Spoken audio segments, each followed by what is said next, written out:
Committee. We'll have hopefully a couple more folks joining us shortly. I know Commissioner Weiss is here. I expect she'll be back. We have, as I mentioned to other members tonight, and we've got several other members of the commission who are not members of the committee here. I assume they probably decided to take advantage of the presentations we're going to have in a while on two of the air quality division's programs. They'll come up later in the meeting, but let me start off with our first, of course, is our conflict question, and to inquire as to whether any member knows of a conflict of interest or appearance of conflict with respect to any matter before the committee today. If you know of any such conflict or appearance of conflict, please so state at this time. All right, hearing none, I'll declare that we have no conflicts and we'll move ahead. I hope everyone's had a chance to review the minutes of the November meeting. Does anyone have any changes, corrections? Yes, sir. I just asked that the minutes note my attendance. I was at it, but apparently I did not sign the sheet. Well, let's get that in there. Yeah. There was, I think there were some issues with some of the sheets. I'm not sure I got signed up on everything in November either. Were you on, or? They got me recorded, but I know what you mean. There wasn't a sign-in sheet that when I walked in. Well, let's, all right. Well, I'm going to make a note and we'll make sure that that's corrected then.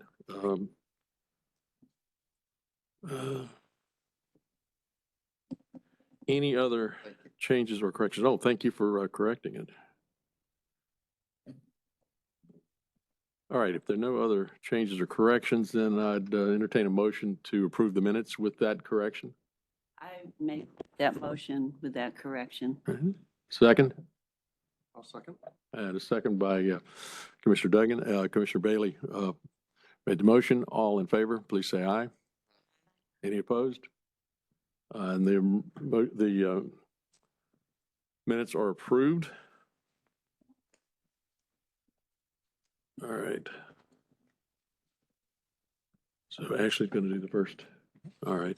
Well, let's move ahead then to our first presentation here on the concept for the non-major research and development activities under Title V, which I still don't understand, but what did this one?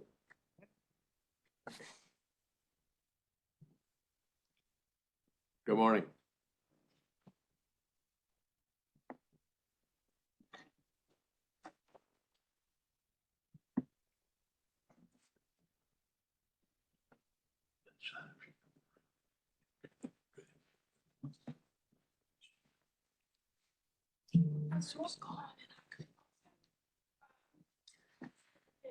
For non-major research and development activities.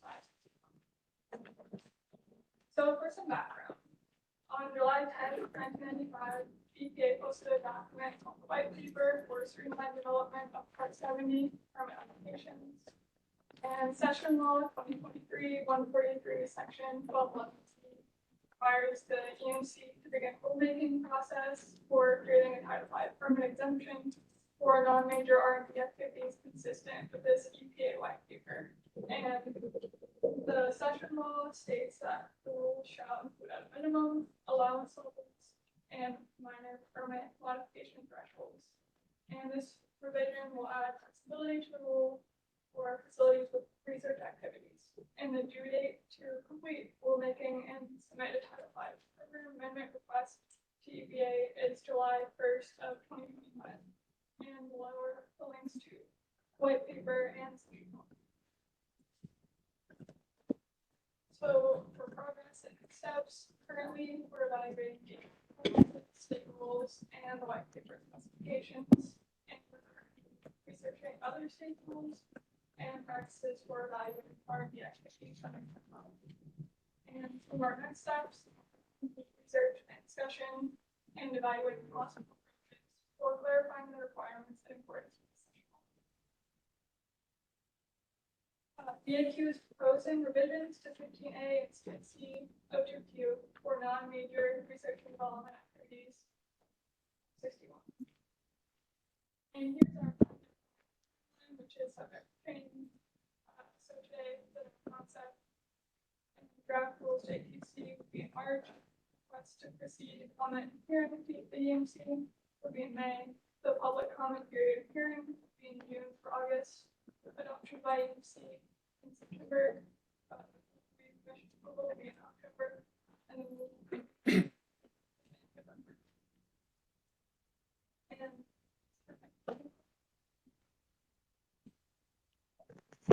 Well, I guess let me at least make sure, I think I understand what this is about, but we're talking about facilities that are involved with research and development, and it would be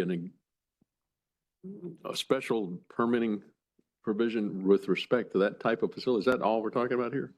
Or am I under or overreading this? Yeah. Mr. Chairman, if I may, I think the focus of this will be R&D activities that may be taking place at a Title V permitted facility. So insofar as the R&D activity in of itself is not a major source activity, then it's eligible under this white paper. The concept is for it to be exempt from permitting and considered an insignificant activity on the permit.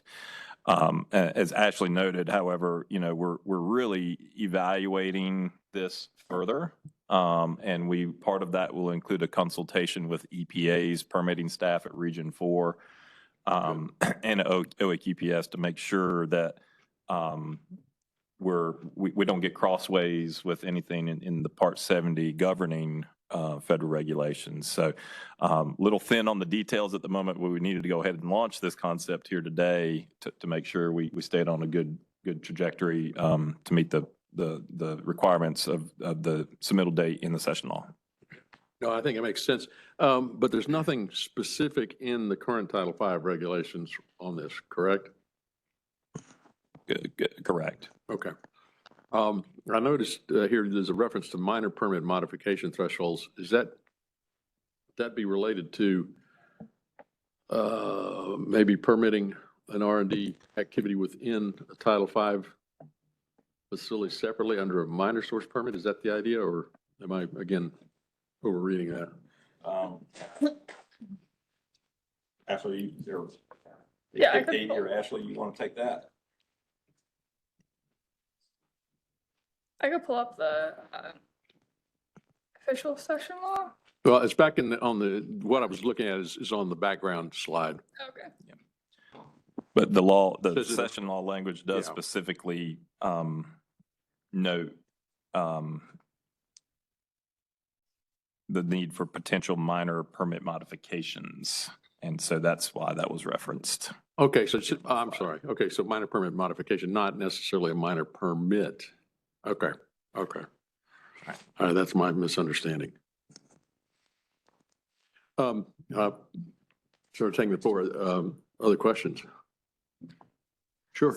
Yeah, Commissioner Smith.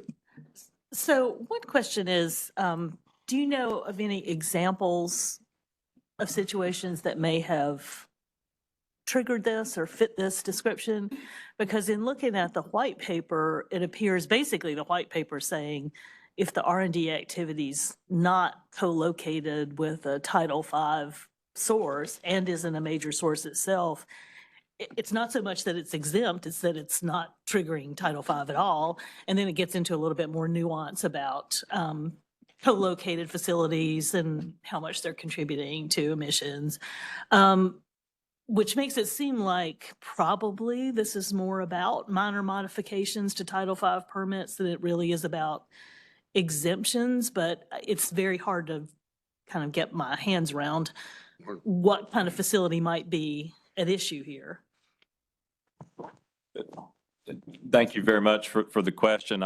We're not aware of any specific situation or example. We could not recall in talking with our staff any conversation even or a question on this topic recently. So short answer is no.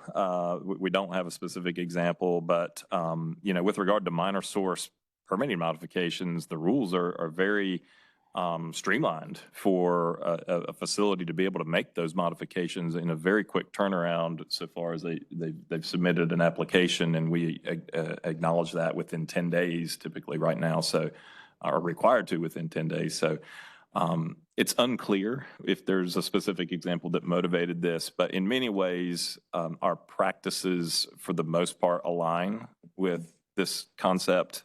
But we do have some finer point details that we need to flesh out before we bring you back draft rules and an analysis of impacts. Commissioner Bailey, did you have? That's okay. Okay. Let me ask one other question I'm looking at here. This reference to allowance levels. Do we know what we're talking about there? I don't, for sure, but is there something specific? Again, is that maybe an exemption concept, or? I assume that's straight out of the statutory language. Yeah, okay. Go ahead, Katie. Yeah. I might be able to provide a little clarification. So that bullet point about the allowance levels and minor permit modification thresholds, that's the language that's in the session law, and that's a requirement of what we have to put into our rule under this rulemaking action. So like Mike mentioned, we're still fleshing out the details of exactly where that's aimed at. You know, within our rules already, there are definitions, 2Q 503 for insignificant activity because of category and insignificant activity because of size. And in that size definition, there are thresholds. I think it's 5 tons per year of criteria pollutants, and I think 1,000 pounds per year, if I'm not mistaken, don't quote me on that amount, of hazardous air pollutants. So it may be along those lines, but we're still fleshing out those details to figure out exactly what those minor permit modification thresholds would look like within the rules in the context of that as well. Okay. Well, no, I understand there's an awful lot of, I guess, questions about this. The reason I asked the question primarily is simply I don't remember ever seeing the phrase allowance level in the rules anywhere or in the statute either. So that's why, yeah, excuse me, in the federal statute, it's obviously in there though. So. Right, and again, it may just have been an inartful way of indicating what those emission thresholds should be below which a permit is not required or a modification is not required. Okay. But we're going to try to work through that between now and the next meeting and bring you something to consider. All right. Well, does anybody else have a question for the staff or for director on this one? If not. Mr. Chairman, may I, as a visitor, ask a question? Oh, absolutely. Thank Absolutely. Go right ahead, Commissioner Deerheck. Thank you. So it's interesting to me that when Lydia Wegman wrote this back at almost 30 years ago, yeah, it's written this guidance for permit writers. That is, it's a white paper. It's EPA apparently never promulgated any rules offering this exemption. So why can it not be taken as guidance for North Carolina's permit writers? Why is it necessary to have it in a rule other than the fact that the legislature has told the commission it has to be in a rule?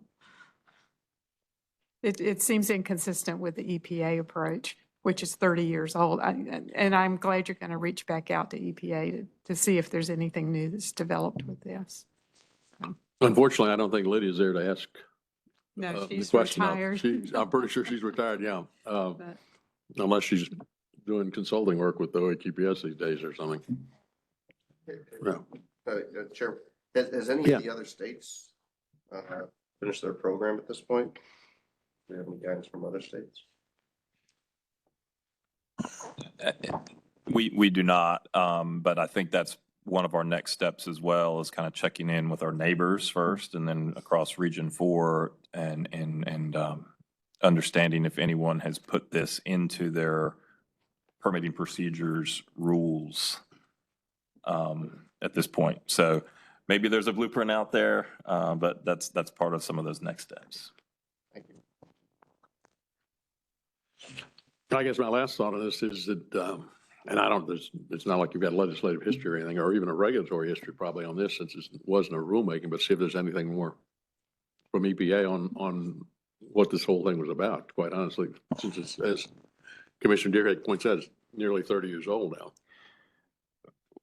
One of That's the, fine. one of the interesting things on issues like this is finding folks that have that history and knowledge, and institutional knowledge, these days. So we'll do our best, and we'll bring it back for discussion and some text to review, possibly as early as March. Okay, that would be fine.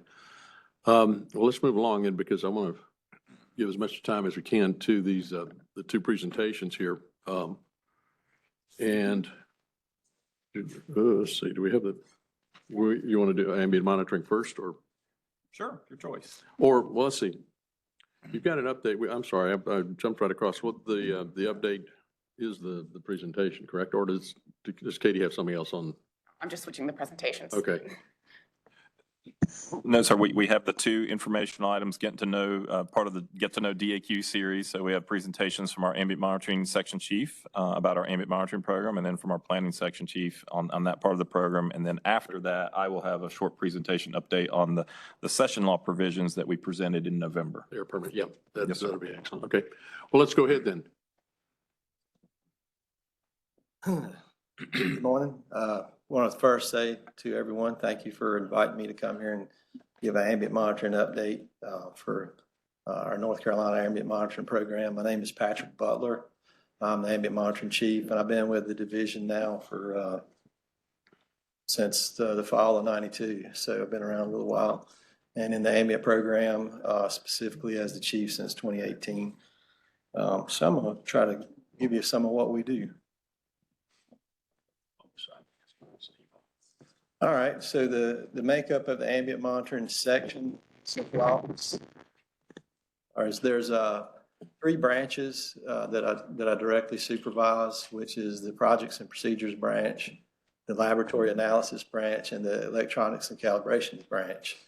So I know you're all overwhelmed with acronyms all the time, but it's the PPB, the LAB, and the ECB. And they're all in distinct offices, separate from one's in Green Square, one's at Maywood, and one's over at Reedy Creek. And I also do a lot of interface with the 7 regional offices. They're all in different offices as well. And so a little bit about what the regional office and the central office do. The regional office staff in the ambient monitoring program are responsible for the day-to-day operation of the monitors. So they go out to the sites and make sure the machines are telemetering data correctly. They do the calibrations and download data, things like that. The central office, those branches I mentioned, the ECB, they go out and establish and maintain the monitors and the network, more of the infrastructure stuff. PPB is the group that'll do all the quality assurance documentation, like the SOPs or standard operating procedures, the quality assurance project plans, and the quality management plan, and also quality assurance bulletins. And what that group also does is the 3rd level data validation, or what I consider to be the final validation of all the data that we collect. The lab does a variety of things, mainly to do with toxics and hazardous air pollutants, and since 2017, collecting of deposition samples as well. I always want to just put it out there, the importance of air quality monitoring. This is my chance where I like to crow a little bit. This program is the only way that one can determine if everything else that goes on within the division is an effective means of controlling air pollution. So it's the only way you can, all of our permitting activities, new source performance, PSD, Title V, synthetic minor, all those permits, whether they're effective or not. And it's also the way we measure to see if the state implementation plan and regulations are effective. The data that we collect, the continuous data, is used by our forecasters, our meteorological team, to do PM and ozone forecasts for the public. And ultimately, it's another way that we determine if our enforcement and compliance program is effective. And I've worked in pretty much all of these areas in my career. And I think since I've been with the division, I've consistently heard we're the backbone of the division, and it's the way we kind of check where the rubber meets the road. And so I'd say we can't function without ambient monitoring. This is a graphic I just lifted right off of our website. If you go on to the DAQ website, and I wanted to put the legend of what all these things are, but it was pretty long and no one would be able to read it anyways. But all of those different colors and shapes and stuff, that's the different types of criteria pollutants and the little squares like our deposition monitors, and then there's air toxics monitors. So each of those little symbols has a graphical representation of a type of monitoring going on at that area. But as you can see, we got pretty well defined spatial coverage of the state from the coast to the mountains. All right, so here's a typical site. These are a couple of new ones that we installed a few years back at Lenore and Wade, Caldwell, and Cumberland County. And one thing I say about those shelters there, I've really seen those costs on those things rise over the years. But the basic model now is somewhere around 90,000, and depends on how many bells and whistles you want to add to them. The cost goes up from there. But that's just two examples of monitoring sites that we operate. So just a little bit about establishing a monitoring shelter, because I get this question a lot from people. Back in the day, you used to get some shelters and go out and throw them down on the ground on a couple of center blocks or even some cross ties and things like that. Those days are over. We in North Carolina, we don't lease or purchase any land to run any of our monitoring sites. We have none of them that we pay for. It's all through site agreements with landowners. And one thing I'll say about the site agreements, they become increasingly, or have become increasingly more complex. We have about 10 sites at public schools, which require us now to make sure we comply with Jessica's law for sex offenders and things like that. So some of that stuff gets integrated into these site agreements, and there's things we have to track and keep up with and make sure we're maintaining a vigilance with the school systems. I see all these sites, every site we operate, we have to have in our annual network plan, whether we're establishing a site or taking down a site, shutting down a site or whatever. All of that information goes in our network plan. That network plan is out on the website too. It's a very voluminous document. It's so big that we actually had to break it up into volume 1 and volume 2. So the whole thing is somewhere in the neighborhood of about 385 pages, but it's the Bible. It tells you anything you want to know about the ambient network plan, and I refer a lot of people to that who have specific questions to look at and ask me if they have questions about our program. Those shelters that you saw, they now require us to put those on concrete pads so we don't void a warranty. That comes with a particular set of negotiation abilities with people who were squatting on their site, and then we're going to put a concrete pad out there and probably put some underground wiring and things like that out there. So it takes a lot of finesse to keep these things, to keep our system up and going.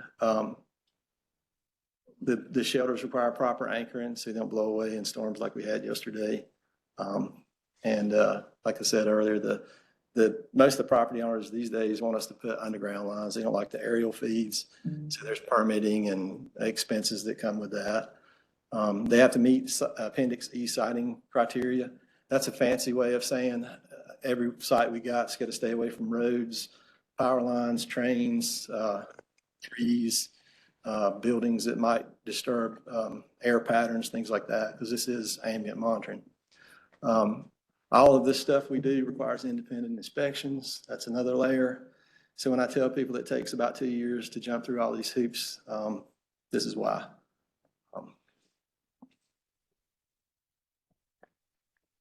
Let's see, federal requirements. We have a set of requirements every year we have to meet. We certify our data every year for the previous year by May 1st. We have to have it certified by May 1st. So the 22 set of data was certified April 26. The 23 data will be required to be certified by May 1 of 24. We're already working on this at this point. The network plan, we have to have that thing out and posted on the website before July 1st. The current one was posted on June 29th to 23. Every year we do a competency certification for the entire division. That's due, it's not really a set date, but they expect it in August. So we meet that every year. That's part of our grant committals. We've had some changes. Maybe the last time I came here, I think I presented that we had just shut down the RTI or shut down the in-house gravimetric laboratory that used to be housed at Green Square. And now we allow, or we contract with RTI to do our gravimetric weigh-in. So we're going on about 2.5 years with them at this point. This next bullet is brain fog. Instead of saying annual 2022 workshop, that should have been 23. So it was held on February 8th to 23. And the 2024 workshop is coming up February 7th. We do annual workshops where I meet with all the air quality staff from the locals and the Cherokee tribe once a year and kind of talk shop. You guys all are probably aware we established the PFAS deposition network. It's 5 sites around Comores and 1 at each of our regional offices. And I would say the bulk of that network was set up in 2018. We did some sampling, not to confuse anybody. We did sampling in 2017, but that was literally placing buckets at different areas and collecting data. But we have a pretty established network at this point that we're maintaining.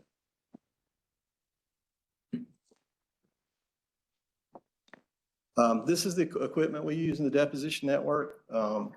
They got really cool names, like I like that NOAA rain gauge.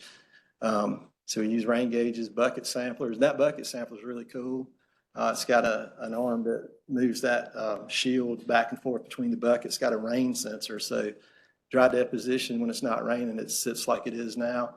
But when the rain triggers it, it covers up the dry bucket and lets the other bucket fill up with water, rainwater.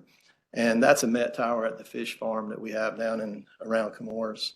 That's the typical equipment that we use in the deposition or the collection of deposition samples. Big ticket items, let's see. So people, a lot of times they ask, how many monitoring shelter sites do we have? We got about 40 of them. That doesn't include the tribe, they operate sites. And there are the local programs like Forsyth, Mecklenburg, and they operate sites too. So if you add those in, there's another 10 or 12 of those sites. I can't remember exactly. But each of these sites requires continuous maintenance, you know, for leaks and insects and you name it. Just like if you own 40 rental houses and you have to keep up with them, it's pretty much the same thing with these. One of the interesting things is how much data do we look at every year. So my guys kind of got our heads together one day and we figured out somewhere in the vicinity of 3.6 million minute data we look at and verify. It's actually a lot more than that if I got into the weeds of counting parametric data and things like that. The point is there's a lot of data we look at. And so we get real far down in the weeds sometimes where we, like I said in this slide, we've even looked at 10-second graphs of ozone data, which is pretty interesting, but a lot of data that my folks look at all the time to make sure it's right. We feed, our continuous monitors feed the AirNow site and the division's air tool constantly so that people want to see what's going on as soon as it's happening. And all of our data is pretty much fed within 15 minutes after the top of the hour to this. You know, so it's a continuous feed. And as soon as anything goes down, I hear about it. Like, you know, we had 4 sites that went offline for power outages, you know, and I've already been looking at that this morning and getting them back up and going. Let's see. Yeah, okay. So we did get 4 PFAS positions this year. You probably all are aware of that. But 2 of them ended up in the monitoring program at our Reedy Creek lab as a chemist 2 and an environmental specialist 1. And Dr. Boyer is interviewing, or has scheduled interviews. I can't remember if it was this week or next week, but he's trying to get those positions filled currently. We were required to put a PAMS, photochemical assessment monitoring station in at our Millbrook site by June 1 of 2021. We did that. We've had some difficulties with contamination at that site. We've got all that resolved, and we're working through some contractual things currently to see if we can get it up and going, collecting that data June 1st of this year. Before you go to the next slide, a couple of questions on this one. Let me start sir. with that last point. What was the requirement for that PAMS installation? The CFR. It initially came out as a requirement that we do it by June 1 of 2019, or 2019, and they actually extended that to June 1st of 2021, but it's in the CFR for, if I remember it right, a certain population density in a metropolitan area, it's required. So, And Millbrook, where on Millbrook are we talking about? so at the Millbrook site on Spring Forest Road, Yeah. there's 2 buildings out there. There's one that I refer to as the NCORE building that has the NO2, SO2, ozone, all that kind of stuff. And then the building to the left, we kind of shifted some equipment around, and I got some pictures I'll show you here in a minute of what equipment's in that building, but it's a big auto GC that sits out there. So you already had other monitors at that site. This was simply adding at an existing site. Yes, Okay, sir. glad to hear that. That's right. PFAS positions, are these folks that are dedicated just to Yeah. assess and come up with PFAS data, or? Well, I think Mike can speak as much as I can to it, but those positions are dedicated to the deposition program. The chemist will be someone who more of a desk job where they look at the data and try to figure out, what's going on with the data. And the specialist position was someone dedicated to going around and pulling all the samples, tracking the samples, shipping the samples, and doing all that kind of stuff. We had been doing that with a lot of different people over the years, and it really is really taxing to that unit. And so we are really glad they gave us some help with that. It sounds like, and, well, go ahead, and then I'll ask my other question. Yes, sir. I'll just add, we've collected a lot of really good data. We've just lacked analysis of a lot of that data. And so these positions are going to be so helpful in us being able to analyze that and really translate it into what's it mean, especially for those communities in which we're collecting some of that data. And then that's 2 of the positions, and then two other positions will reside in our central office and help us with source characterization, source evaluation, stack test reviews, whatnot in the PFAS arena. And you said you're at 4. Just as, for my own curiosity, how large is your section, numbers wise? 35 positions. There's roughly 13 at ECB. There's 9 now with these 2 positions at the Creek Lab. And then in Green Square, there's 8, Okay. or maybe 9 with me included. So I don't know if does that add up?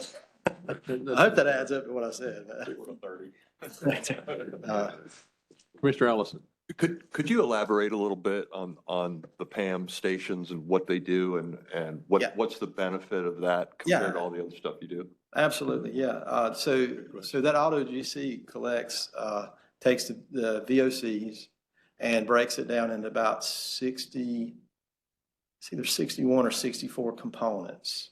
And that data is continuously collected in a data set for 3 months from July 1 to September 1. And that data, originally that PAMS stations, this all came up back in early 2000 out in California, where they wanted to look at components that make up ozone. And so, to look at how ozone's, what it's comprised of, you can get into it's way beyond me, but you get into the weeds of what exactly is the composition of the VOCs that contribute to ozone. And there's some equipment out at these sites that you can use with that data, like celiometers and things like that you can really do a deep dive into that data and formulate all kinds of research studies and whatnot. So is this an EPA mandate? Yes, sir. Okay, thank you. Yes, sir. So I'm going to have to ask a follow-up question on that because you mentioned VOCs. I guess, so we're talking about 60 odd different species of VOCs that you're coming or that you're assessing in this? Yeah, it's pretty extensive. Yeah. It's a lab instrument in Yeah. the field. Right. in No, real time. I hear you. Well, help me with this then. I guess I'm sort of going back to the old, wait a minute, I thought it was NOx we were worried about and not VOCs. So where have I gone wrong here? Well, so that's been a point of much discussion between our agency and EPA. You know, the new federal rule required 2 of these in North Carolina, one in Charlotte and one here in Raleigh that Patrick's referring to. The Charlotte one's operated and maintained by our Mecklenburg County Local Air Program. But we had those very discussions about why a NOx limited state for ozone should be investing so much in the speciated VOC sampling. But the federal rule ended up the way that it did. EPA provided partial initial capital funding for some of the equipment, but not all of the equipment, but certainly not the ongoing maintenance, not the ongoing analysis and staff time. And so those have been costs that the state has had to absorb. Yeah. Well, I may ask you another question offline, but final question here.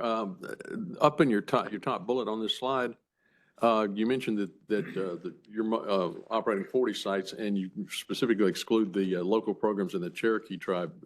Do they, I assume they have some of their own monitoring then? They do. Years ago, we used to all be under this big umbrella, and the chief actually North Carolina was the primary quality assurance organization. But I want to say about 10 years ago or so, Mecklenburg and Forsyth wanted to be their own PQ, primary quality assurance organization. So, it's a difficult thing to answer because we all make up the North Carolina network, but they want to be their own primary quality assurance organizations. So when Mecklenburg had to put in their PAMS equipment, Oh, that's right. that was outside of us funding it. They funded it themselves, and they actually contracted it out because they didn't have the people for it. But there's a little bit of difference there. But I still work very closely with Mecklenburg, Forsyth, Asheville, Buncombe, and the tribe on different monitoring. Well, you mentioned the two, Forsyth and Mecklenburg wanted to do their own thing. What about Asheville and the Cherokees? Asheville, Buncombe wanted to remain under the umbrella with me. So I am the primary, or we are the primary quality organization for Asheville, Buncombe, because they didn't have as much of the staff.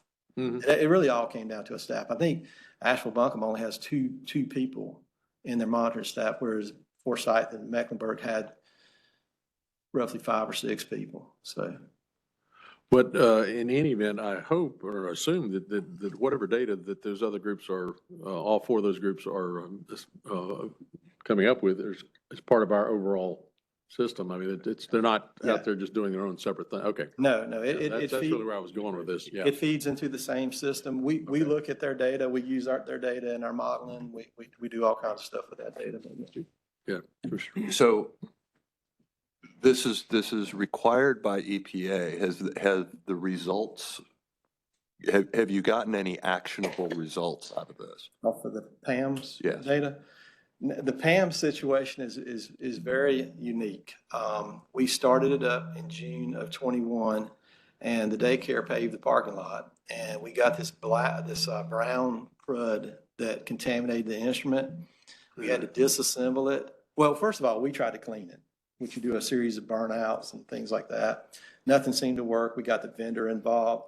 They said, look, some of these polycyclic aromatic hydrocarbons got in here and messed this thing up, you're going to have to take and send the front end of this auto GC back to the manufacturer. Well, that manufacturer's Agilent, and that's in London. And so during COVID, we had to ship this stuff, and I can't even get it. Just to tell you, going through customs and shipping stuff during COVID was its own beast. It took about 2 years to finally get they actually lost our parts when they came back through. They didn't know what they were. They thought they were maybe a bomb or something. And so anyway, it took a while for those things to come back to us, get it hooked up, get Agilent to come out, update some of the software, get everything going back again. And at the time we got the instrument lined out, our chemist quit. See, then we had to hire a new chemist and train him on it. And he's currently learning how to use the system and whatnot. Lesson learned on this is we're trying, going forward, we're trying to get a contract in place with ORSAT to do the auto GC part of it.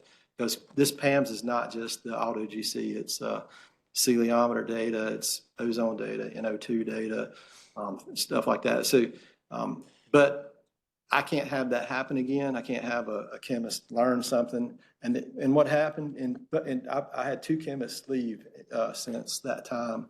And what happens is these companies like Agilent and Marks scoop them up because they're hot commodity and pay them a lot more. So I'm training people for private industry. So, you know, I guess our path forward, we'd like to implement this year a contract with ORSAT and have some stability. And that's what I'm kind of imitating what Mecklenburg did when I want to do that. Okay, but what would be actionable results from this program? Right now, we have aldehyde data, which is collected in cartridges and analyzed. We have celiometer data, we have ozone data, and we have NO2 data, but we are missing the auto GC components of it. And what might the results of all these analyses drive you to do? That's a good question. I don't really know. I could add a little bit, Mr. Chairman, because I think for ozone and understanding if we have or enter into ozone non-attainment issues, we better understand the fingerprints of the things that make up the ozone on those daily bases in both these urban areas, Charlotte area and the Triangle area. And while we are NOx limited, there still may be some occasional VOC sensitivities on certain types of days and certain types of patterns. And so what I would expect to get out of this data that's federally required to be collected is those fingerprints helps us understand and then design control strategies if necessary if we end up with ozone non-attainment issues. So we're doing the research that could lead to additional EPA mandates. I would say we are collecting federally required data that can inform well-designed control strategies if we need to design those control strategies in the future. Thanks. All right. So I have some pictures that I can show you. So the thing on let's see, on the right side, that 4 compartmental thing, that's the auto GC. That's what the EPA bought us. And the thing on the left is kind of looks like a little robot or whatever, R2D2. That's a celiometer. That thing measures cloud depth and atmospheric dispersion. So the idea here is you take the data you collect from the thing on the right, use the data you collect from the thing on the left, and you can tell what the cloud depth compositions are on certain days. Way beyond my capabilities. But we send that celiometer data to the University of Baltimore at Maryland, and they got a guy there named Ruben Delgado that digests all this celiometer data for the whole PAMS network across the nation, which is incredible. But that's the idea between those two. They bought those, and Mike hit on it. I mean, that was a big lift for them to buy that for us, but that was only the tip of the iceberg with what this type of monitoring costs, because there's all kinds of calibration gases, computers, telemetry. We had to go with a larger bandwidth at the site just to collect the data, having staff to digest all this stuff too is that's a big lift at the same time, but that's just an image of what it looks like, and that's the Millbrook site, by the way. I have another picture of the Millbrook site in here somewhere too, or maybe I don't. Let's see. Mr. Chairman, may I Oh, add yes, a comment? Commissioner. You mentioned dispersion for our new members' information. Ozone can be an interstate transport issue with the sources that are forming the ozone. So this also, as Director Abrazinskis mentioned, understanding the composition of these ozone compounds helps us more with source attribution. Correct? Yep. It could be out-of-state sources. I mean, North Carolina's been looked at in the past by northeastern states as an ozone contributor. And so that's a big component of it is interstate transport too. Well, since you brought up the interstate transport issue, let me just quickly point out that you're right. North Carolina has been looked at in the past and had regulatory requirements imposed. However, the good news is that the current plan, the so-called Good Neighbor Plan, North Carolina is not included as a source for any of the northeastern states.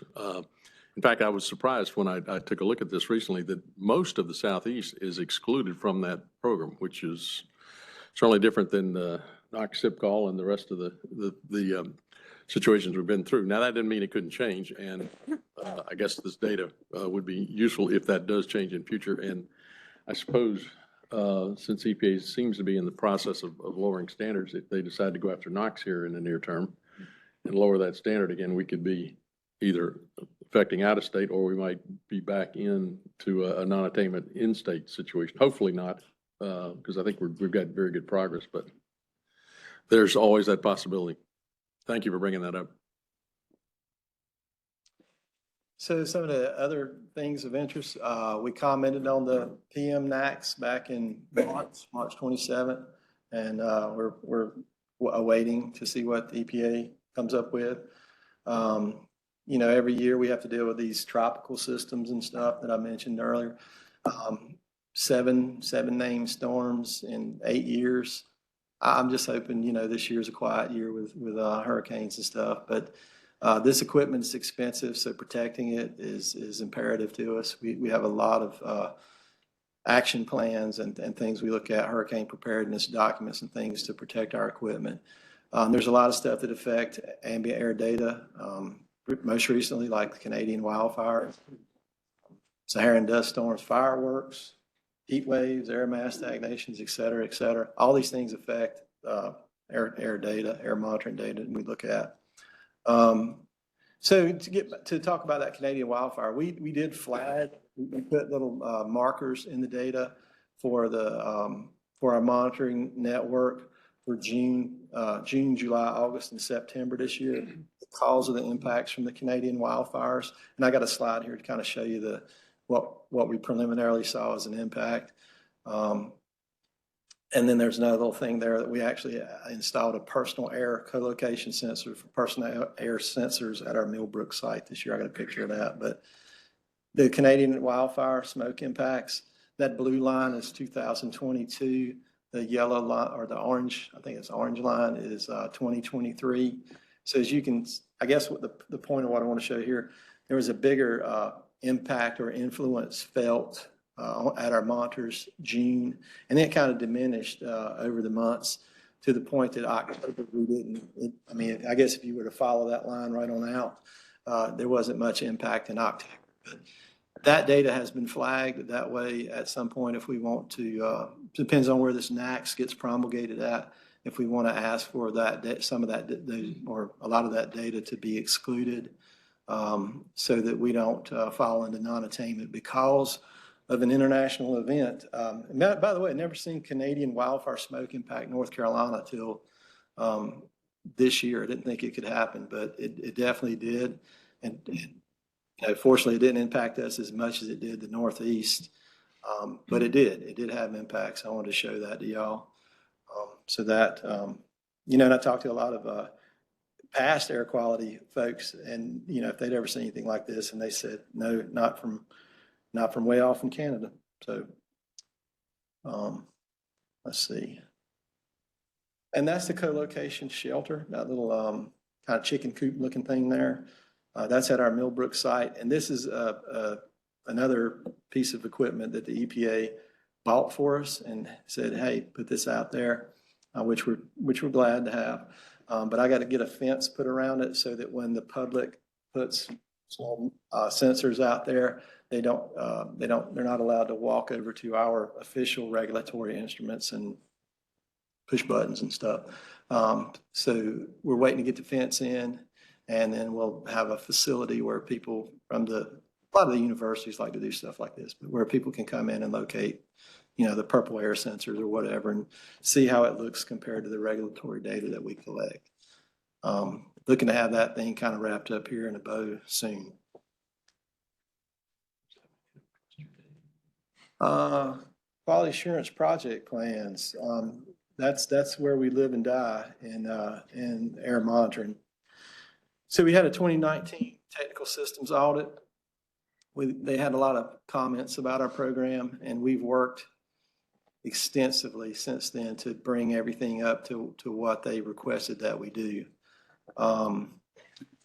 Like for instance, that 2019, we had a DEQ quality management plan that we updated. It's now due to be updated before August of 2024. We had a lot of QAPs that we spent a lot of time on. I won't list all those, but that's our major quality assurance project plans for the network. They're all approved. Very happy about that. That took a lot of work. Matter of fact, I would just state this, y'all. I don't know if we would have hit that deadline if me and several other people couldn't have been at home working 12 hours a day, 7 days a week to get it done. And that's not an exaggeration. The SOPs that accompany all these things and the QAPs, the QMP, it's on our website. You can go in there and pull all of them down, see what I'm talking about. Some of these things, 250 page long documents with a lot of technical details in them. They're all out there on our website. We're a pioneer in that area. There's not a lot of states that put their stuff out there for everyone to take a look at. I think it makes our program really strong. I've been thanked countless times by other states who wanted to borrow some of the language or see what we've done. But I think it's very important to have readily available access to everything we do. We're totally transparent in the monitoring program. And I've actually asked people when they take a look at our stuff, they see any problems with anything we're doing to give me feedback. It's an iterative process, but I'm very proud of that fact too.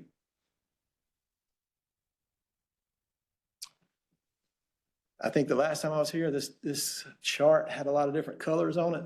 Green is good. And even the little gray block over there to the right is not bad.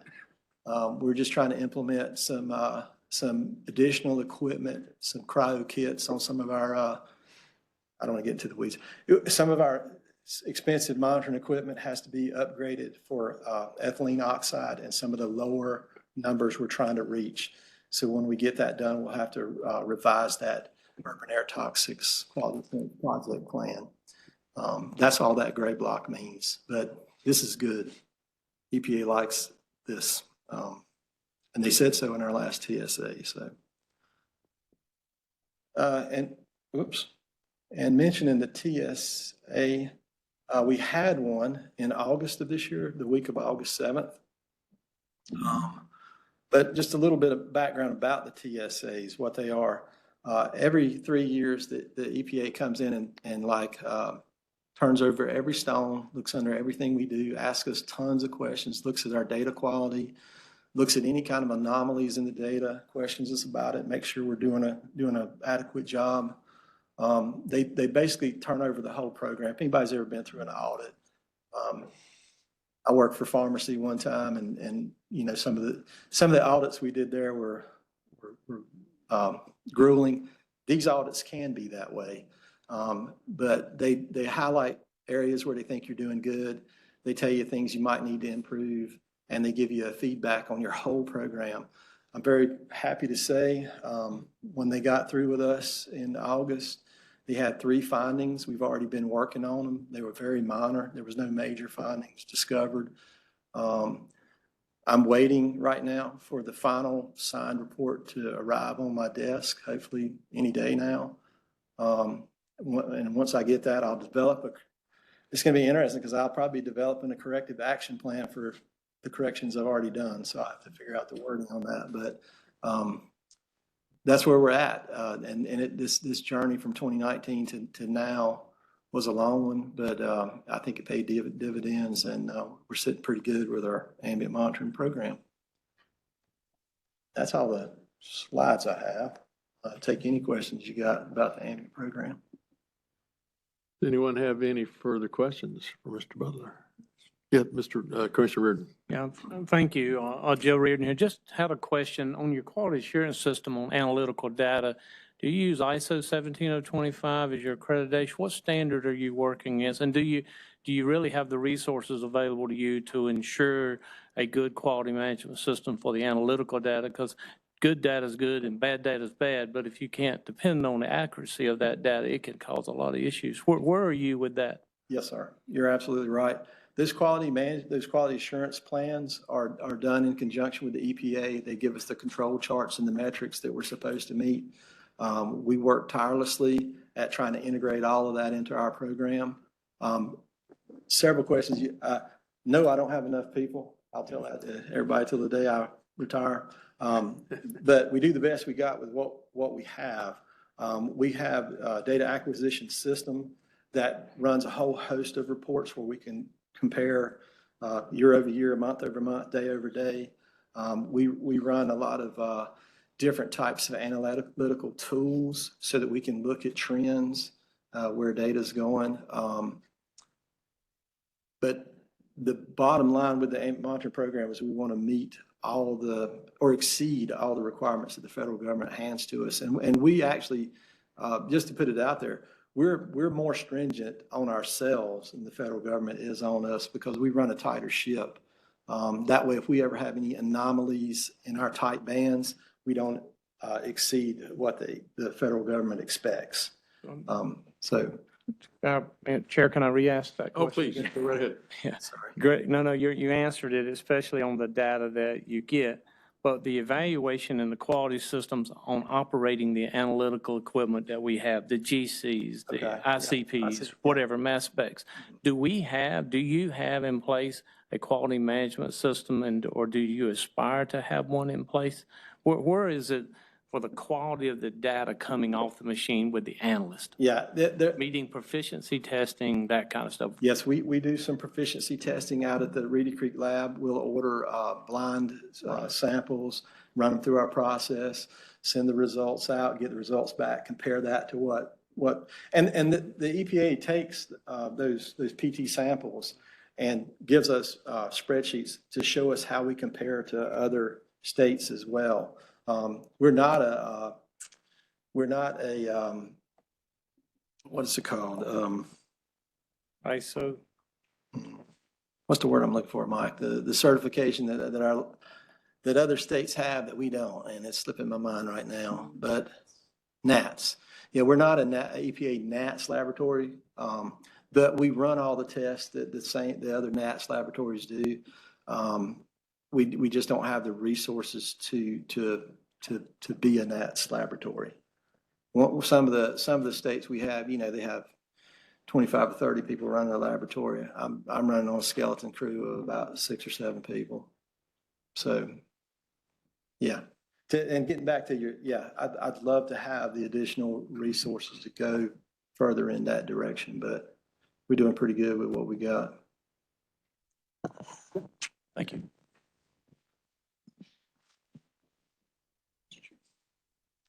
Any other, Commissioner Ellis. Where does the funding come from for your section? Everywhere, except for 105 maybe. Approximately what percentage comes from EPA? In the form of grants, we have a 103, let me think. It's a small percentage that comes from the grants that runs the program. A lot of what we do is Title V, fuel tax, mobile sources, you know, the 103 kicks in every year about 680,000. The 105, we get a small part of that for salaries. And when you say 103, 105, I'm lost. Section of the Clean Air Act, Section 103, Okay. Section 105. The 103 is related to the particulate program, and 105 is for the whole program. But I don't know, Mike, you might be able to speak to the percentages better than I can. Yes, sir. So our two federal grants come with conditions and agreements to receive that federal money.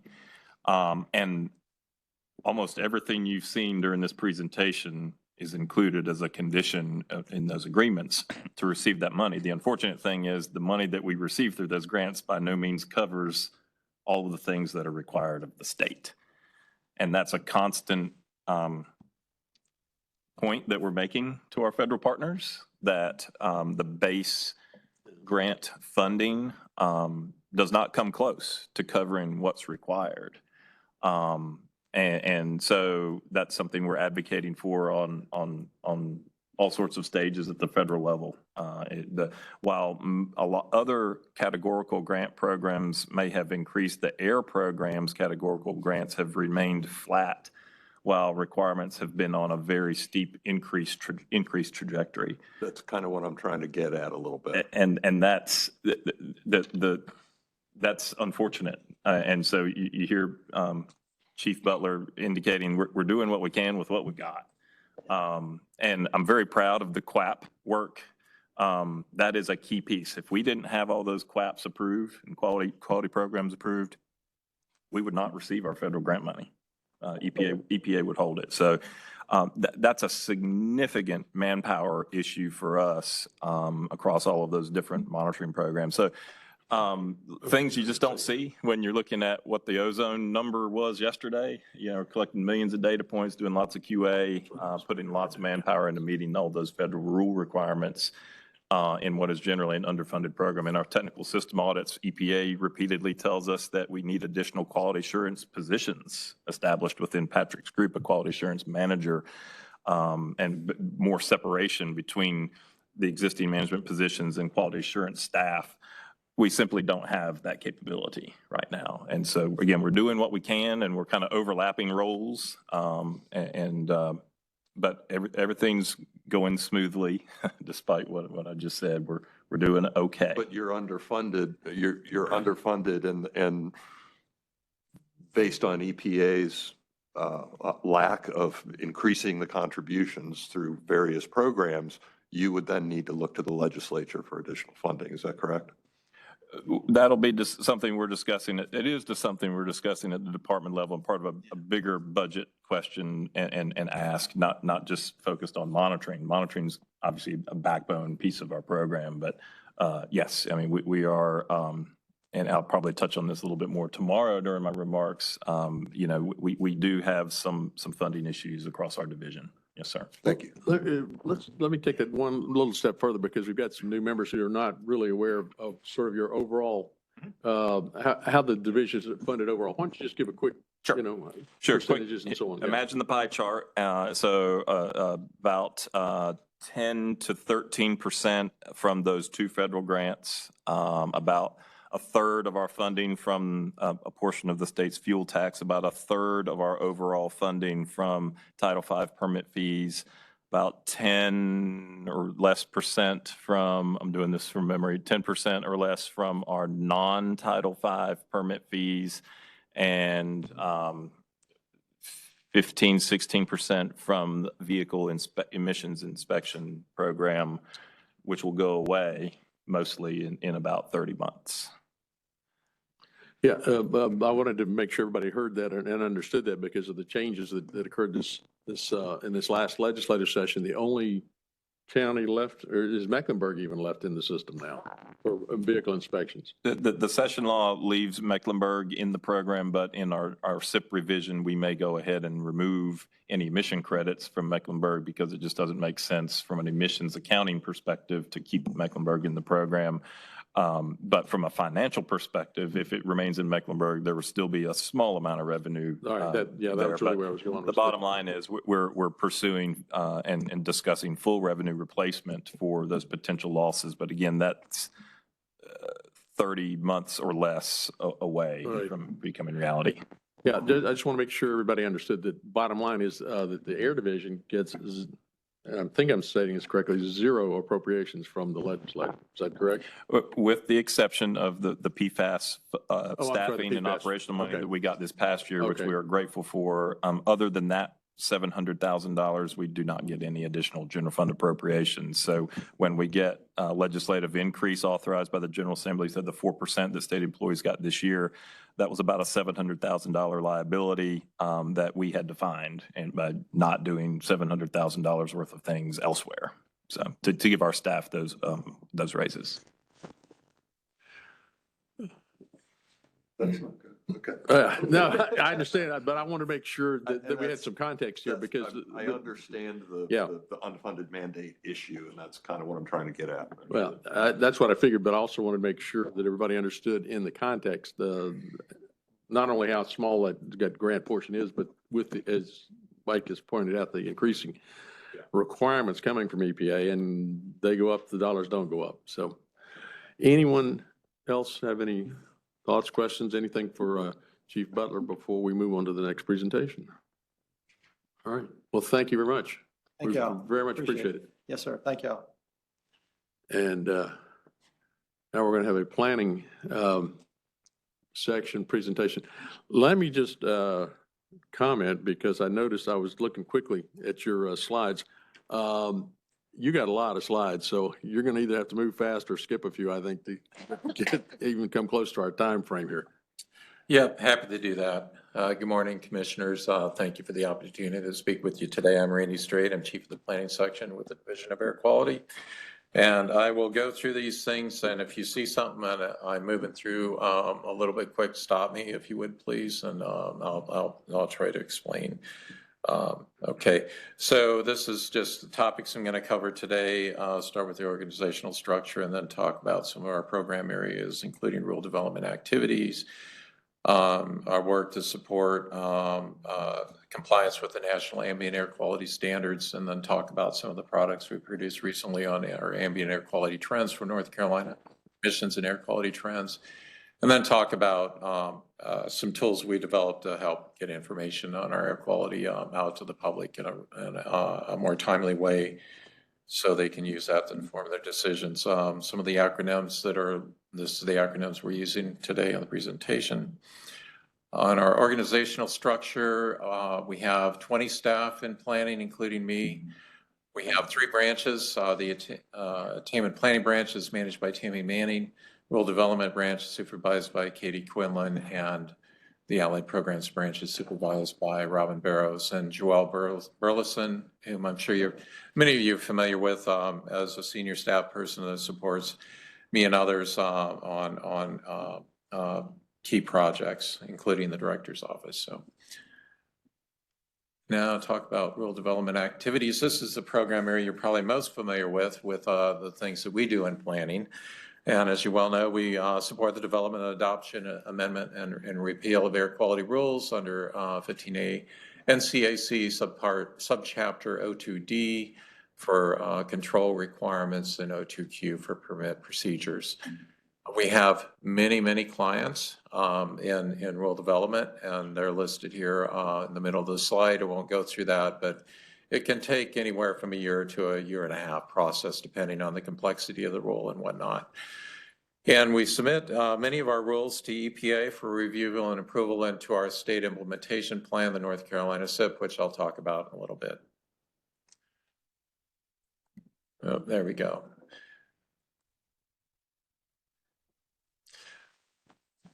When EPA updates under Section 111 of the Clean Air Act, which addresses new source performance standards for stationary sources, when they issue a new NSPS for new sources or new facilities, they frequently will update under Section 111D, issue emission guidelines for existing sources. So an NSPS would start and apply to facilities that are constructed, new or modified after the proposal date of the NSPS, and then facilities that were in existence prior to that, the emission guidelines would apply to those facilities. So we, under the section 111D, they were required to develop EPA, under the EPA's emission guidelines, we're required to develop a state plan. And that requirement is on the state or the local agency or the tribal authority that has affected facilities. And then the implementing regulations for those state plans are in 40 CFR Part 60 subparts B and BA. Now, EPA recently revised the subpart BA requirements last year, and the state plans, the original, we had 9 months to get a state plan done, which really means that we can't meet that deadline. So they changed it to 18 months, and now they've gone, I'm sorry, they ultimately have settled on 18 months to give us time to develop the rule and then the state plan. That can be overridden by EPA and specific emission guidelines. For example, their proposed revisions to the, or their proposal for the greenhouse gas standards for the electric power sector that they put out last year, they're proposing 24 months for developing a state plan, which is helpful. In the state plan, we establish the standards of performance that meet EPA's best, what they call the best system of emission reduction as set forth in the emission guidelines. And this is what we would address through the rulemaking process with your involvement and ultimate approval. The state plan itself, then we would work on developing that kind of in parallel, but we really can't complete it until we have the rule in place. But it also would need to include an inventory of subject facilities, documentation of DAQ enforcement authority, and other requirements. And then we also, for the state plan, need to hold a separate, on the rulemaking process, need to hold a public hearing and a comment period on the state plan. Okay. Other activities covered by the rules, rule development branch include supporting the periodic review and expiration of rules process. We'll be starting work on that this year for the second round of the readoption process. We review EPA's proposal for Section 111D and Clean Air Act Section 111D and 112 standards. And we also coordinate with our local program agencies, Asheville-Buncombe Air Quality, Mecklenburg County Air Quality, and Forsyth County Office of Environmental Assistance and Protection. They have their own rules, which also are reflect or mimic the state rules that are adopted by the EMC, and those go into their local implementation plans or LIPs as opposed to a SIP. And so we work with them and through that process and help them with their submittal of their rulemaking packages to EPA for approval into their local implementation plan. Then let's see here. Move on to the next slide. Before you get any further, I'm just noting that back in the ambient presentation, there was a reference to the monitoring system run by the Cherokees. They're not listed here as a local agency. I guess I understand why, but how does that work? Do you still have jurisdiction up there? They have their own local plan. What's the status of that? They can have a tribal implementation plan, but they're pretty independent and so they work with EPA directly. It is okay. It's directly with EPA. Yeah. Then. Okay. Mm-hmm. That's right. Yeah. Good question. Okay. I'd like to talk about the National Ambient Air Quality Standards and state implementation plans. We have 6 criteria pollutants for which we have national ambient air quality standards set by EPA listed here. There include for each pollutant a primary standard, which is really focused on protecting the public health in sensitive populations. And then we have the secondary standards, which are focused on protecting against decreased visibility in our national parks and wilderness areas and damage to animals, crops, and vegetation and buildings. I put a link here to a table on EPA's website that I refer to all the time. If you're interested in looking at the details about each of these standards and whatnot, that's a great reference or good resource. And it also provides some history about the previous NAAQS. So We are expecting EPA to finalize revisions to the annual PM25 NACs this month, later this month. And so thought I'd talk a little bit about the whole process for dealing with that in this slide. So after EPA revises an existing NACs or adopts a new one, we go through this process under Section 107D of the Clean Air Act. We call it the designation process. So the state needs to develop recommendations, submit them to EPA in a year after the standards are finalized to designate the geographic region and whether that area is deemed to be in compliance with the standard or not. If they're in compliance, then they're designated attainment / unclassifiable. And then if they're exceeding the standard, then they're in non-attainment, designated a non-attainment area. We use the monitoring data that Patrick just talked about to develop a design value for each area. And that's a statistic that's used to describe the air quality status of a given location relative to the NAC. So a design value, for example, for ozone, the current 2015 ozone standard, it's the fourth highest for a given monitor. You take the fourth highest for the consecutive 3-year period for which the data are available, been certified, take that average, and that's your design value. So, and then you compare that to the standard. So we do that for each of the monitors. Okay. We have a year to submit our recommendations to EPA on designated areas as non-attainment or attainment unclassifiable. EPA will take another year to make their final decision, but in that process, since another year has gone by, we'll have the design value is going to change because we're using a different set of monitoring data because we've gained another year and lost a year. So we'll have a chance to comment on EPA's final designations if they're different from what we're recommending. Okay. The term SIP can be confusing, but really the core SIP, what I call the core SIP or the North Carolina SIP, is where EPA has approved our rules y'all have adopted into the North Carolina SIP. So they've approved them. They're all codified here at 40 CFR Part 52, Subpart 2, Section 52.1770. The local program rules are also here. And this serves as our foundation for control measures for our other SIPs. So, okay, and then after EPA revises the standard, one of the things we'll have to do is what they call an infrastructure SIP. And this must address 12 Clean Act elements, demonstrating that we have the programs and policies, rules, statutory authority in place to maintain compliance with the NACs, to implement and maintain compliance with it.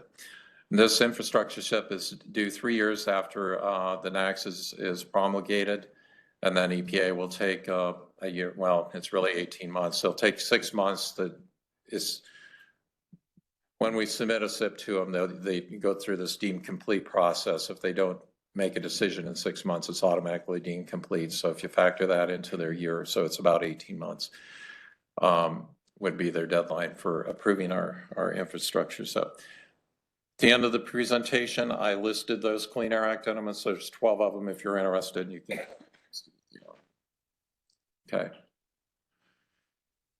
So under Section 110 of the Clean Air Act lays out a process for areas that are designated non-attainment with the NACs. We have to develop plans to bring those areas into attainment. So one of the first things we have to do is what we call an attainment SIP to show how we're going to bring the area into attainment. And that first SIP would be due, depending on the standard, 18 to 24 months, or depending on the pollutant, after the non-attainment designation. And we rely on the monitoring data, and the design values is calculated from that monitoring data to demonstrate attainment.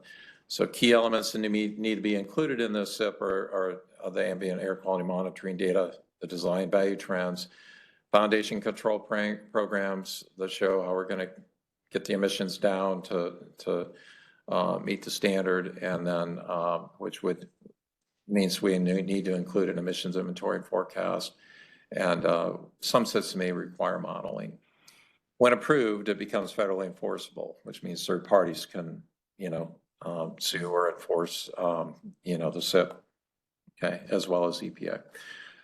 Okay, so we also have maintenance SIPs. So once an area's design values are a non-attainment area, once we've showed that the design values are achieving the standard, then we can request that the area be redesignated from non-attainment to attainment. But we also have to do what they call a maintenance SIP, and that maintenance SIP lasts for 20 years. So we do a SIP for the first 10 years of that maintenance period to show, and it would include the key elements that I mentioned on the previous slide for attainment SIPs, plus some additional things. But we have to demonstrate that the emissions are going to stay at or below the baseline levels in order to demonstrate that the area will continue to maintain compliance with the standard. 10 years into that first 10-year, 8 years into that first 10-year period, then we have to do an update for the next 10 years. So an area once designated from non-attainment to attainment is under a 20-year maintenance plan. If it's in attainment during that entire 20 years, then it is deemed attainment. Okay. And these are some of the maintenance SIPs. Right now, we just have ozone maintenance SIPs. So we have 4 areas that are under a maintenance SIP for the 1997 8-hour standard. And then we have, which are shown on the slide here. And then we have one for the Charlotte area for the 2008 8-hour standard. In the essence of time, I'll move on here. Okay. And I provided the links to our website if you want to go look at kind of the information there. Okay, so if we want to remove a measure from our foundation control program that's in a SIP, a maintenance SIP, we have to go through a Section 1, Clean Air Act Section 110L non-interference demonstration. So we'll have to do this for removing the counties from the I&M program that are listed in the session bill. So we're starting work on that effort now.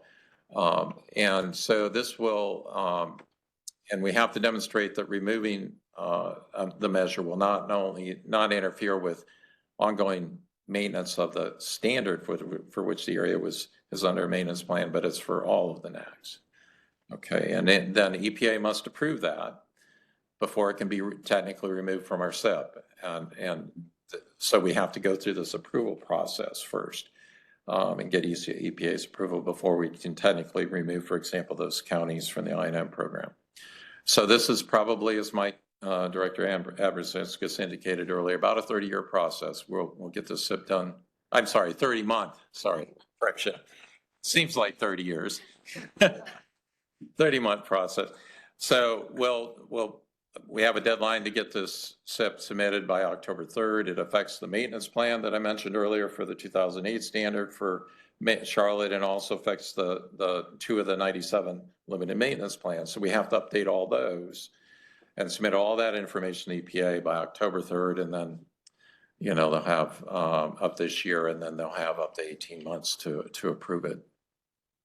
Okay.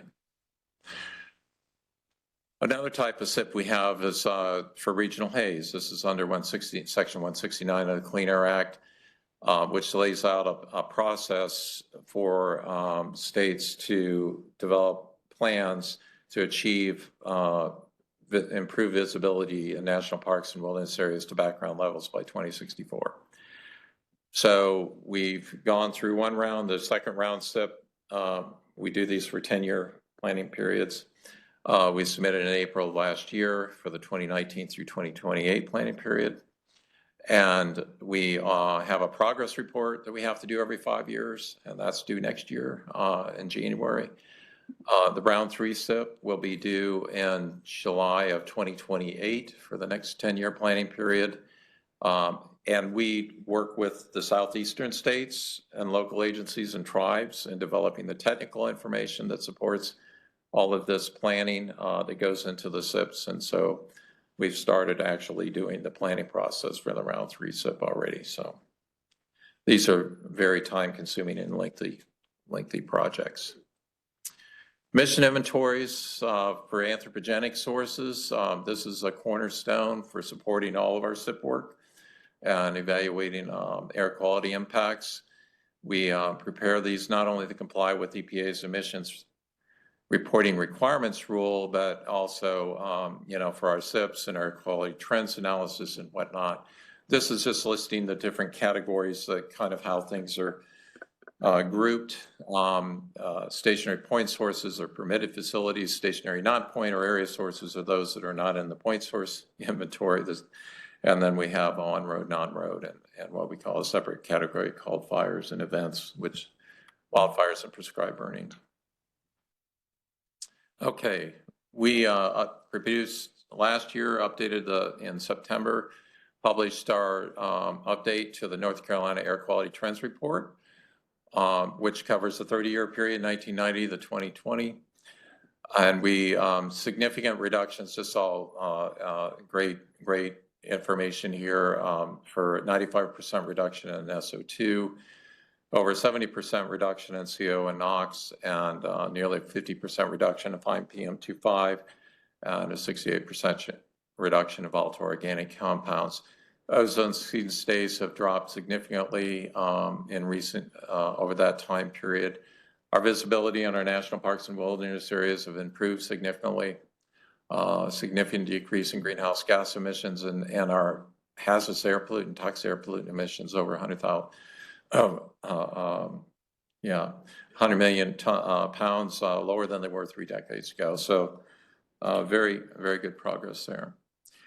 And this is, this counter resides in our director's office. Just kidding.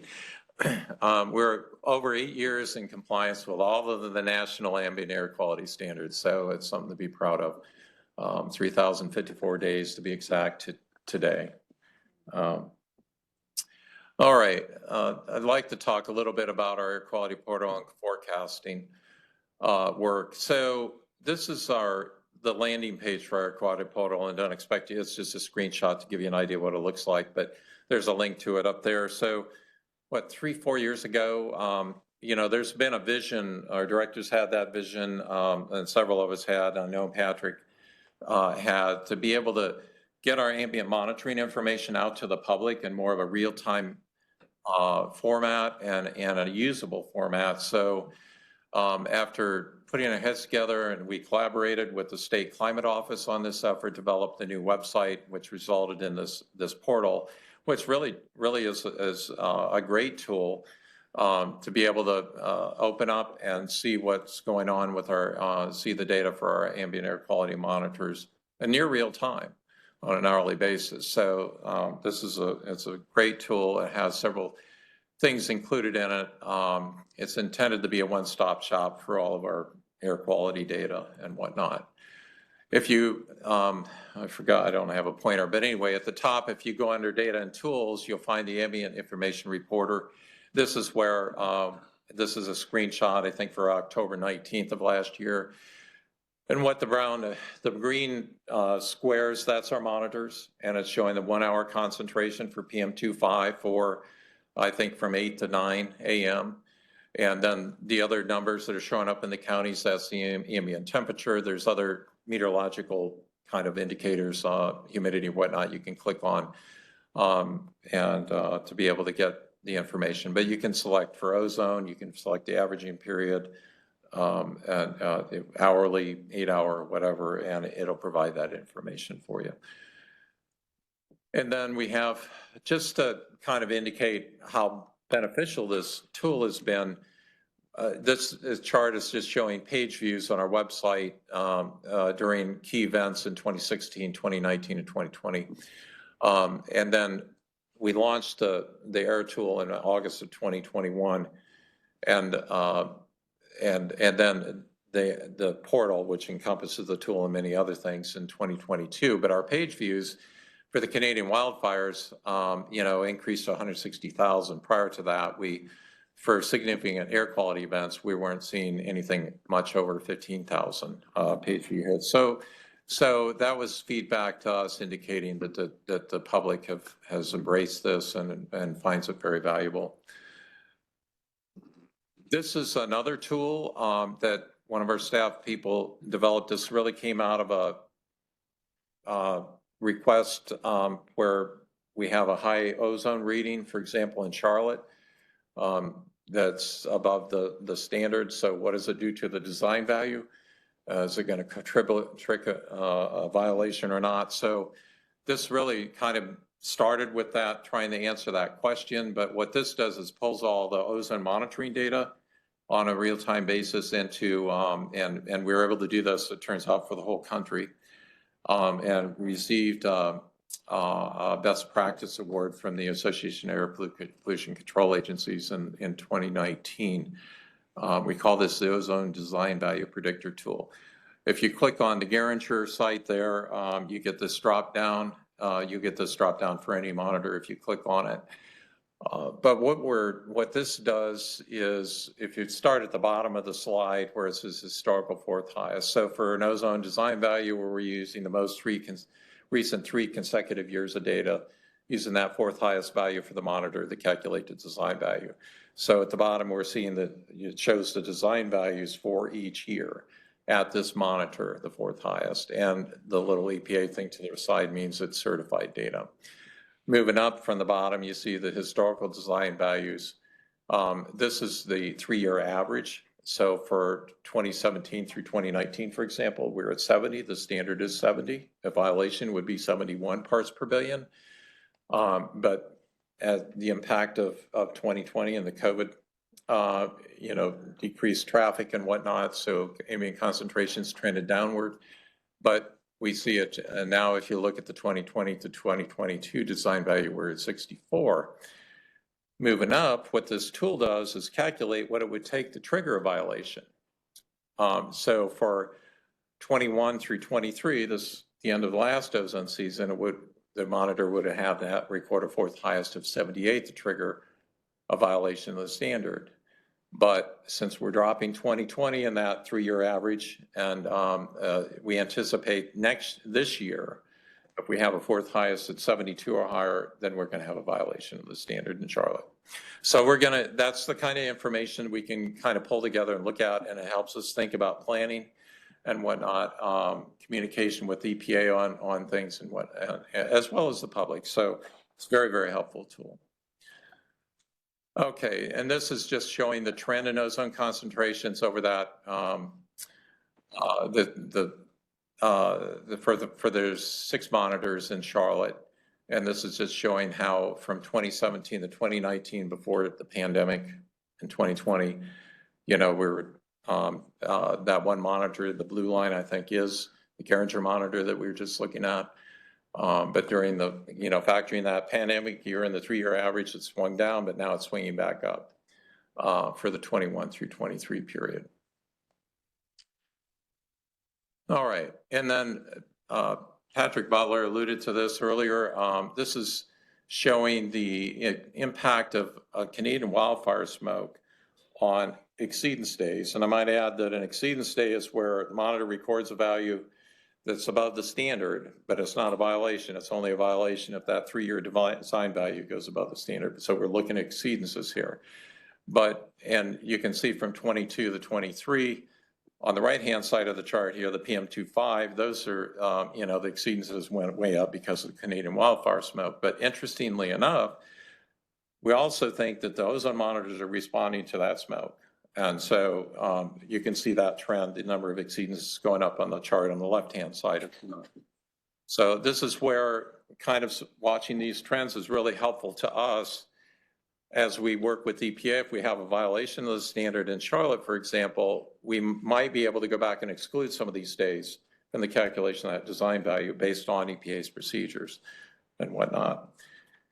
And the PAMS data, because of the influence of wildfire smoke, this is where that might be helpful, is looking at the speciation of those VOCs, and it significantly changed the chemistry due to the wildfire smoke. That might be helpful information as well. Okay, air quality forecasting. We have meteorologists on staff that produce the daily county level forecast for 91 of our counties. The Forsyth County produces a forecast for the 9 counties in the Triad area. We coordinate with them closely each day on developing the forecast. But we forecast fine particulate matter year round, and we forecast for ozone during the ozone season, which runs from March 1 to October 31st. They consider a ton of information. I don't know how they do it, but they take in a lot of information from a lot of sources and are watching this hourly, really. And they issue a forecast at 10 a.m. for the next day, well, really 3 days out, and then, at 3 p.m. And then the next day they may update the forecast at 10 a.m. if something's changed overnight. Okay. This is the air quality index. I won't go into detail here, but this is what the forecast we use for issuing the forecast. All right. And I just wanted to touch, I'm not sure what happened to maybe it'll pop up here. Yeah, there it is. Okay.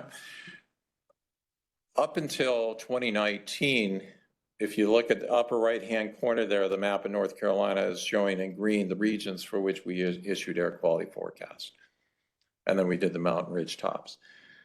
But what kind of came to light with the wildfires that occurred in Western North Carolina in the fall of 2016 and Eastern Tennessee, you had situations where you might have a code red that you wanted to issue for one county, but not for another county, just because of the mountain and valley impacts and whatnot. And it really hampered our ability to communicate at a more focused geographic level what the air quality index should be. So we turned our attention to redoing our whole IT process and everything to be able to issue a forecast at the county level to better serve our citizens in North Carolina. And so we now are able to do that. Forsyth County has not switched over to that yet, but it's really been helpful to be able to say, okay, if we got a wildfire, well, we had one in Eastern North Carolina, and under the old system, we really couldn't issue a forecast on a map, but now we can. So it's really helped us be able to get the information out to the public in a more real time. And I'll wrap things up. So all that stuff I just covered with the air quality portal and whatnot has really helped us with delivering and communicating air quality data to the public and helping them understand how to use it and adjust, and so, one of our focuses in our communications with the public is delivering clear and accurate information and being able to respond to public information requests quicker. And also, we do get inquiries about what can I do to, reduce emissions. And so there's some voluntary actions that, we can share with them. This is part of a communication strategy. We do work with EPA, has a voluntary program for communities, and we work with EPA and helping them implement those of the communities that request it, and delivering information to older adults just to understand how the air quality index and how it might affect their daily activities. And we do get requests from teachers, science teachers, how do I talk about air quality or, to my students. So there's just a lot of things that we do here with providing information to people. One of the things that here is there's been a boom with the personal air sensors. People, want to monitor the air around their house or, their neighborhood or whatnot. But those sensors are much different and less sophisticated than what Patrick talked about, to show compliance or be able to do the monitoring to show compliance with the NAAQS. So Patrick's group developed a policy memo on how to use this information, and then we engage with our communities and whatnot on how to use that information. Let's see. Another thing is open burning. Our regional offices get a lot of complaints about open burning. So we have a team that focuses on getting not only information in our regional office staff hand, but connecting them with their counterparts with the North Carolina Forest Service and with the fire stations that are in their regions, and making sure that the fire stations have the information that they need to hand out about how to avoid, open burning and understand the permit process with the Forest Service. So there's a whole kind of coordinated effort that we support through our central and regional offices. And I think that's it. All right. You got some time, keep going. I'm done. Oh, all right. Well, I saw your supplemental I'll slides. wrap it up. No, I saw your supplemental slides down there. I didn't know if you were. Yeah, no, I can, Chair Carter, if you would like. These are just the contact information for my supervisors. And the supplemental slides here, these are the 12 Clean Air Act elements that we have to include in the infrastructure that we have to address. Where is it here? There's one that we spent way more time on. You referred to it earlier, the transport. SIP. Anyway, we do have to, I probably didn't list it here because dealing with the good neighbor step for these standards and acts, EPA generally makes a determination in terms of, they go through a modeling and rulemaking process to figure out if there's states that are upwind states or contributing downwind states. And we have an opportunity to comment on that process. And a few years ago, very instrumental, I think, in, making sure that EPA understood North Carolina's impact on downwind states with respect to the 2008 standard and then the 2015 standard. And so we were subsequently removed from, or not included in those SIPs. So there's a lot of work that goes into that. The rest of these slides come from our air quality trends report that's published on the website. But just to give you an idea, and I'd like to thank Commissioner Deerhake for noticing the typo at the top of the slide here, and it said carbon dioxide. So if you got a copy of the slides before Sunday or before Monday, then you can go back and get it. It should be carbon monoxide. But anyway, on the left-hand side, it's just showing the ambient air quality trends from 1970 through the most recent year, 2021 or 2022, and it shows the standard, what the level of the standard is, and how far we are below it. The right-hand side is just showing you the contribution of emissions from the major 5 sectors that we cover in the emission inventory. This is pulled from the 2020 National Emissions Inventory, the data that EPA puts out every 3 years. And this, of course, is data that we submitted to EPA. Anyway, so this current, we might look at, let's see, lead, we're, well below. Let's look at sulfur dioxide. Let's see. Here we go. So ozone, EPA's changed the standard. So from a 1-hour standing going back to the early 70s to lowering it in 97 and then 2008 and 2015. They may be looking at lowering it again. I think they're going through a review process now. So probably know about that in a year or two. But anyway, except for so far, the good news is that we had some areas that were non-attainment for the 97 standard and one for the 2008 standard. But when EPA lowered it for the 2015 standard, we were in statewide attainment. So we were able to get our emissions down and our ozone concentration. So that was really great news. And a lot of good work. PM2.5, it's kind of busy, but we have a 24-hour standard and then we have an annual standard. Losing my voice here. All right. And on that, since you mentioned PM, if I'm reading this right, we're well below on the 24-hour. It's only the annual that we're much closer to, and depending on whether EPA drops that to 10, that would put us even closer. Correct. Yep. Okay, I think that's it. questions, comments? Anybody want to? I mean, you've hit all of it. You've done a great job. I didn't mean to. Well, thank scare you. I about the appreciate timing, it. But you were, it was a great presentation, and getting through all these slides in the way you did was excellent.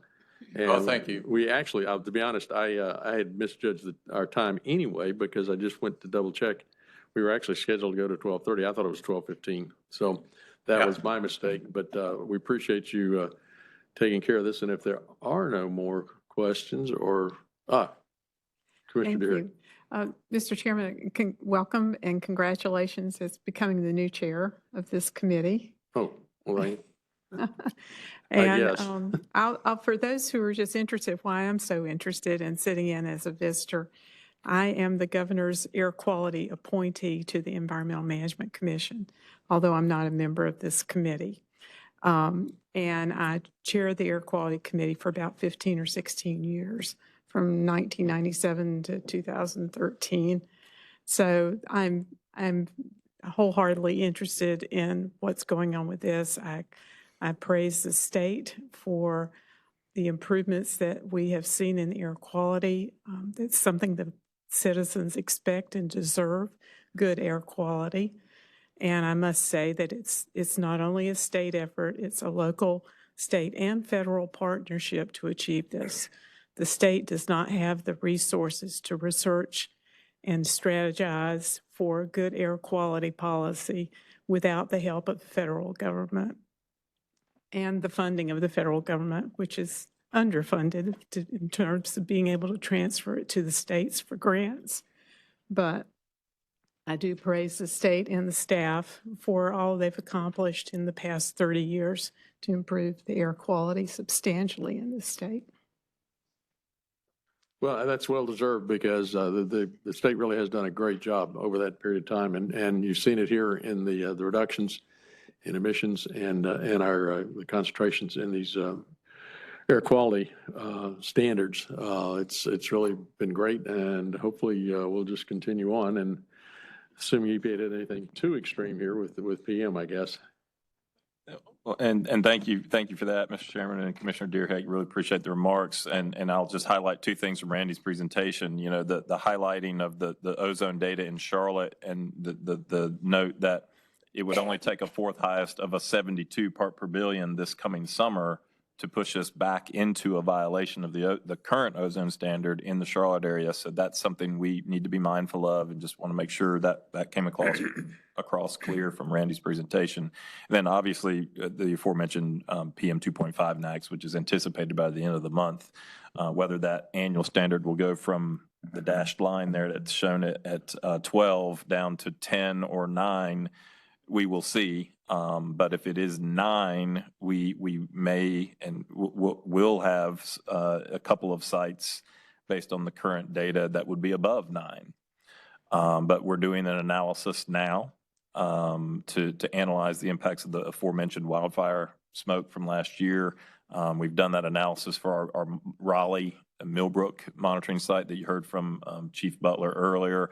The top 15 days that contributed to our 3-year design value at that Raleigh Millbrook site were influenced by Canadian wildfires. And you'd have to exclude those top 15 days to get the value below 9.0 should EPA set the standard at 9.0.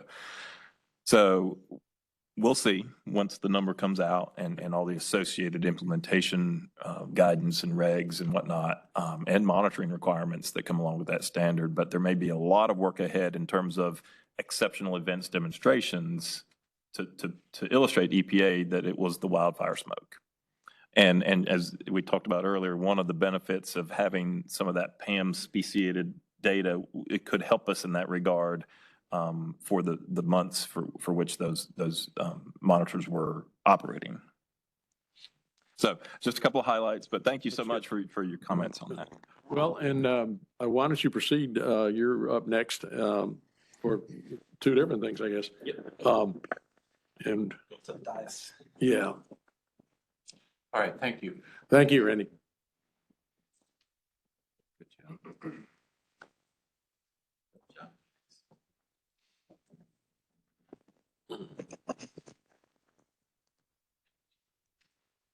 Okay, well, thank you, Mr. Chairman, and welcome as committee chair, and look forward to working with you in that capacity. And thank you to Commissioner Deerhake for your service as committee chair in 2023. Really appreciated working with you and look forward to working with all of you that are now on the committee. So back at our November committee meeting, we had committed to provide periodic updates on our implementation of some of the provisions of Session Law 2023-134. That's the budget bill from 2023. So that's the purpose of a few slides today, to just give you a quick update of where we stand on that. So I'm going to do a few slides, and then Deputy Director Hartsfield is going to wrap it up with a few slides as well. All right, so the first provision that we're going to provide an update on this morning is regarding the addition of a term administratively complete to the statute. And as defined in the statute, it means all information required by statute, regulation, or application has been submitted to the department for the purposes of processing a permit application. Given this concept and this definition is different than what's found in our existing rules, there are different timelines for looking and determining completeness for different permit types and application types. So it's taken a lot of work with our legal team and our staff to determine how to align and weave this concept and this term into our internal procedures immediately. As for the existing permitting rules, this isn't a simple substitution of a definition. This is going to involve really taking our rules apart, inserting this new concept and definition, and then kind of pulling those pieces back together. The practical impacts to our division include revised internal procedures and including a revised desktop guide for our staff. This has included meetings with both our non-Title V and Title V permitting staff to explain and walk through the changes and how this impacts our processes. We're working to finalize revised permit application acknowledgement letters and illustrative flowcharts for our staff that will assist them in implementing this change. And we're continuing to evaluate, like I said, the rule changes that'll be necessary in both O2Q 300 and O2Q 500. And we'll be giving you updates and bring those forward as soon as we have those ready. What applicants can expect as a result of this change? Well, upon submission of an application, applicants can expect 2 follow-up letters now from the division. One, an acknowledgement letter acknowledging receipt of the application for processing. Next, they would receive a letter acknowledging administrative completeness, including the date of that determination. And in some cases, if additional information is necessary, there would be additional correspondence provided to the applicant. Okay, so the next provision, which is section 12.11A. Mr. Chairman, can I ask one question about that one? Sure. Go back. So just reading the language and seeing it in context, it looks like a sort of box checking step. So if each of the pieces of requested information is there in the permit application, then it's determined administratively complete. That is not necessarily a qualitative review, or do you understand that differently? We are going to be doing our best to include as thorough of a review as possible as part of this administratively complete evaluation. We cannot rule out the possibility, once we really dig into a full review of the application and associated analyses that may have been submitted with that application, that there won't be another request for additional information that's necessary. And again, our rules have always accounted for that possibility. But this is now going to function as a little bit of a 2-step process. We do an acknowledgement letter acknowledging receipt of that application. That would be for all application types except for Title V minor mods, because again, for those, you're authorized within that short window of time to proceed with that modification per our rules currently. So it doesn't make sense to just send another letter acknowledging receipt of an application. But that administratively completeness letter is going to include our best review that it's more than just the check is there and the forms are there. Commissioner Ellison? Are you done? For now. So you're going to have a little bit of technical review in there. Is that going to protract issuance? Is that going to delay the process of that completeness letter? Well, I hope not, because of the next slide I'm going to explain. Includes some new timelines for certain permit application types. Okay. All right. So on that next slide, section 12.11a, this is regarding a provision that includes specific timelines for certain actions, and it's requiring the division to issue, deny, or publish for public notice and comment within 90 calendar days of an administratively complete application. So there's where that new term is used, administratively complete, for a minor modification, and or within 270 days of receipt of an administratively complete application for a major modification. So as we had noticed previously at our November meeting, this applies to modifications in all permit classes as written. And another observation is that it only applies to modifications. So this timeline does not apply to new greenfield permits or renewals. And one other observation is that it specifies calendar days, including weekend and holidays that are counted against the division in the processing time. And so our rules currently do not make such a distinction. So one of the challenges related to this provision is we don't define major and minor modifications in our non-Title V permitting realm. And so we don't believe the intent was to create a longer timeline here for modifications of non-Title V permits. Thus, we were going to continue to process all non-Title V modification applications within 90 days as we always have, noting that this now specifies 90 calendar days, not business days. Up until now, as an efficiency measure, DEQ would consolidate Title V minor modification applications into one permitting exercise if another type of application, such as a renewal, was currently being processed for the same facility. I think the way this provision has been created, it may create an unintended consequence of reducing the opportunities to consolidate applications due to these more restrictive timelines. And then similar to the prior slide regarding the concept of an administratively complete application, the practical impacts here to the division include revised internal procedures, revised desktop guide for our permitting staff to include these new timelines for modification applications, and communications with all of our Title V and non-Title V permitting staff statewide.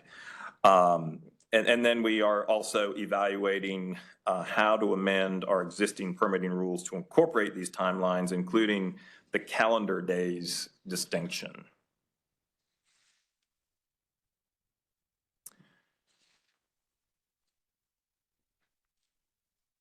Okay.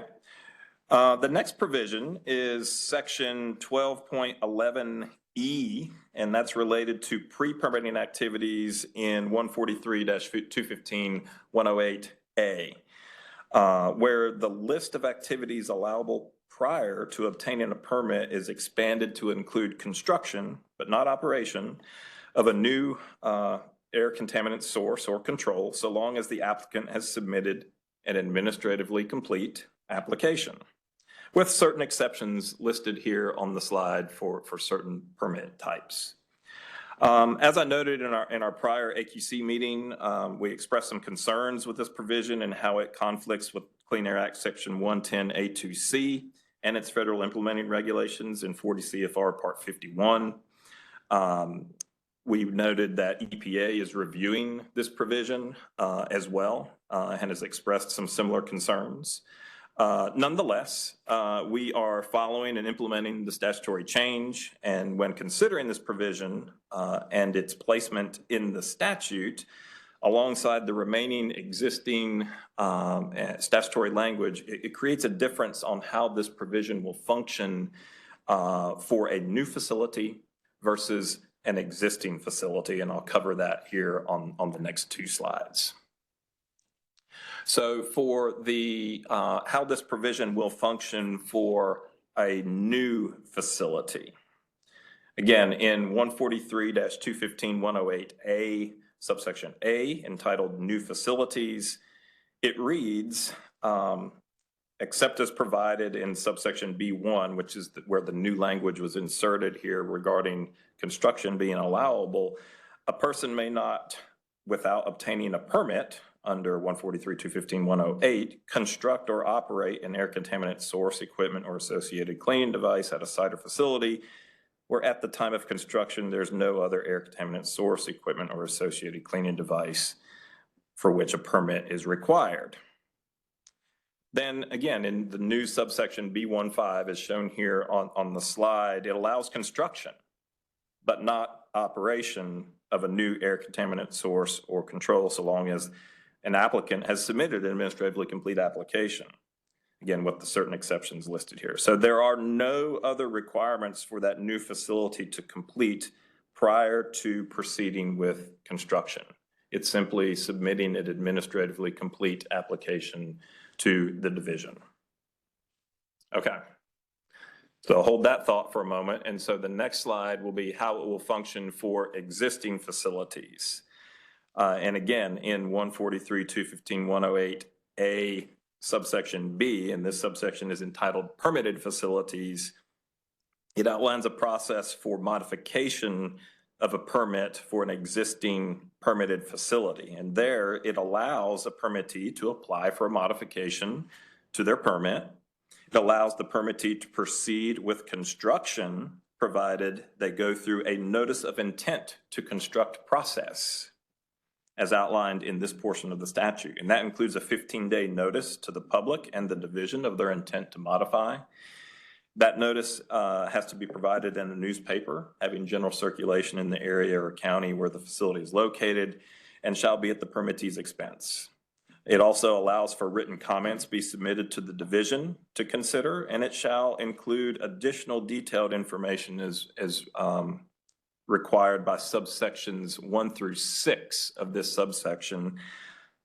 Further, the division, or I'm sorry, further, the notice of intent to the division shall include additional detailed information, including subsections 1 through 9, all the information required in sections 1 through 9 of this subsection. And that includes the name and location of the facility, the permit number, the nature of the sources, an estimate of the emissions associated with the modification, controls that are to be employed, the schedule for the modification, acknowledgement that the modified source and controls won't be operated until after they've obtained a modified permit, acknowledgement that proceeding with construction is undertaken at the permittee's own risk and with the knowledge that the permit may be denied modification of the permit without regard to the permittee's financial investment related to the modification, and a certification under oath that the information is complete and accurate. So, Quick question. yes, sir. Can these be incorporated into the new SIP for vehicle maintenance and facilities? Not sure if I followed the question there. So can it be inserted into the SIP regarding vehicles? For vehicle inspection and maintenance, you're having a revision for that, right? Yes, sir. So I'll back up a few steps here. So Section Chief Straight mentioned that we have to do a SIP revision to remove the emission reductions associated with the vehicle emissions inspection program. And so we're working on that currently. And So I'm trying to get back So to it- what it you're gets removed, suggesting. But doesn't it stay in certain areas? The vehicle emissions? No, no, sir. I mean, we're simply doing the accounting exercise with that SIP revision to show what the emissions will look like without that foundational control program being there. We are not currently required to have substitute emission reductions currently. If that's where you're going with. Perhaps I misapprehended the way that fits in, the emissions Okay. fits in. And maybe we can talk a little bit Okay. more about that afterwards.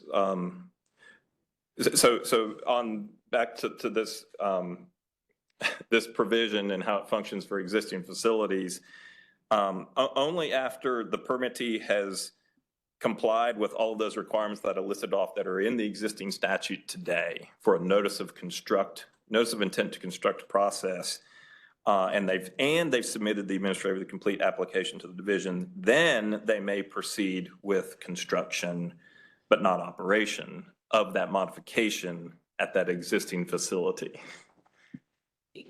Can I make an attempt at digesting this? I understand if you're having problems digesting this because this is a bit much without breaking up the statute and having it all in front of us. So I appreciate that. So, my interpretation so far is that what you're telling us is that the new requirement would place fewer restrictions on construction of a new source and on modification of an existing source. That's exactly right. The way it's Thank been you. inserted into the statute, a new facility, greenfield facility, would simply need to submit an administratively complete application and they can proceed with construction at their own risk. An existing facility that wants to modify has to go through this entire process that still exists in the statute and submit an administratively complete application to the division and then could proceed with construction. So yes, that's why I want to take a moment to just share that with you because we had not come to that realization at the time that we presented this in November. I think, Mr. Chairman, obviously the policy implications of that are, shall we say, startling. But just to get to the new source provision and the fact that the only thing required to begin construction would be submission of an administratively complete application. You mentioned the concern on the part of the division as well as EPA that may well not be consistent with federal requirements.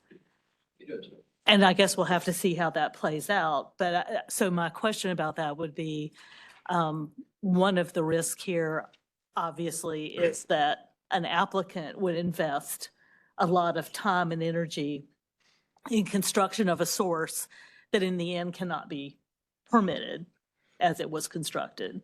But the other risk would seem to be that the applicant may expose themselves to third-party citizen suits under the Clean Air Act for failing to comply with the permitting requirements. Is that a fair statement? I think all of that is fair. Absolutely. And the risks exist previously, before this section came about, for an existing facility wanted to modify and using the notice of intent to construct process. But, obviously there were a number of things in the statute. There were very specific things and hoops and hurdles that applicant must jump through from a public perspective, but also with the division before they could proceed at risk with construction.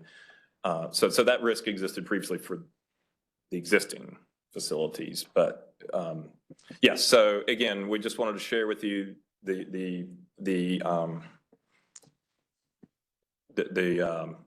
update on the implementation of this section. And again, after reviewing this very carefully with our legal team and with our permitting team, this distinction on how it would function for existing and new facilities. So just an information item for awareness, for full transparency and awareness to the commission.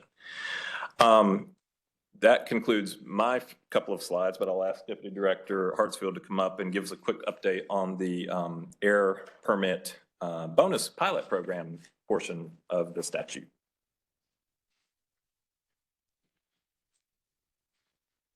All right. Good afternoon. I'll try to get through this quickly. So section 12.17 of the budget bill created a Title V air permit bonus pilot program, including $850,000 of non-recurring funding over the 2-year budget period. As a reminder, this was not something that we had originally been aware of or involved in the drafting of the legislation. The pilot program, it began on January 1st of this year, and it will expire on June 30th of 2025. The concept is very detailed and covers 4.5 pages of the budget bill. The basic details of the pilot program are on this slide. In the interest of time, I will not read through all of these, but note that there are 4 processing schedules and associated bonus structures that decrease the number of processing days with time that would allow a qualifying employee to obtain certain bonus amounts. The bonus amounts have many variables. There are provisions that detail payment schedules, how to calculate processing days for bonuses, how to calculate deductions if processing times exceed certain thresholds, outlined in the law, and significant reporting requirements on the implementation of this program by DAQ back to the General Assembly. So the legislation states that the EMC shall adopt temporary rules to implement the provisions of this bonus pilot program. There is a provision focused on the development of quality control measures to measure the consistency and quality of Title V air permit processing that ensures each application is adequately reviewed, and if denied, that there is good cause to deny the permit. Our DEQ's legislative team has submitted a number of technical corrections aimed at providing additional clarity for implementation of this program. The Technical Corrections Bill, SB 508, passed through the House on October 25th, of last year, and was sent to the Senate, but no further action has occurred on that bill since that time. That bill addresses several, but not all, of our suggested technical corrections. One of those pertains to the requirement to do temporary rulemaking. It changes the language from shall to may. So we don't know what the final fate of that bill will be, but we are proceeding with implementation of the law as it reads today.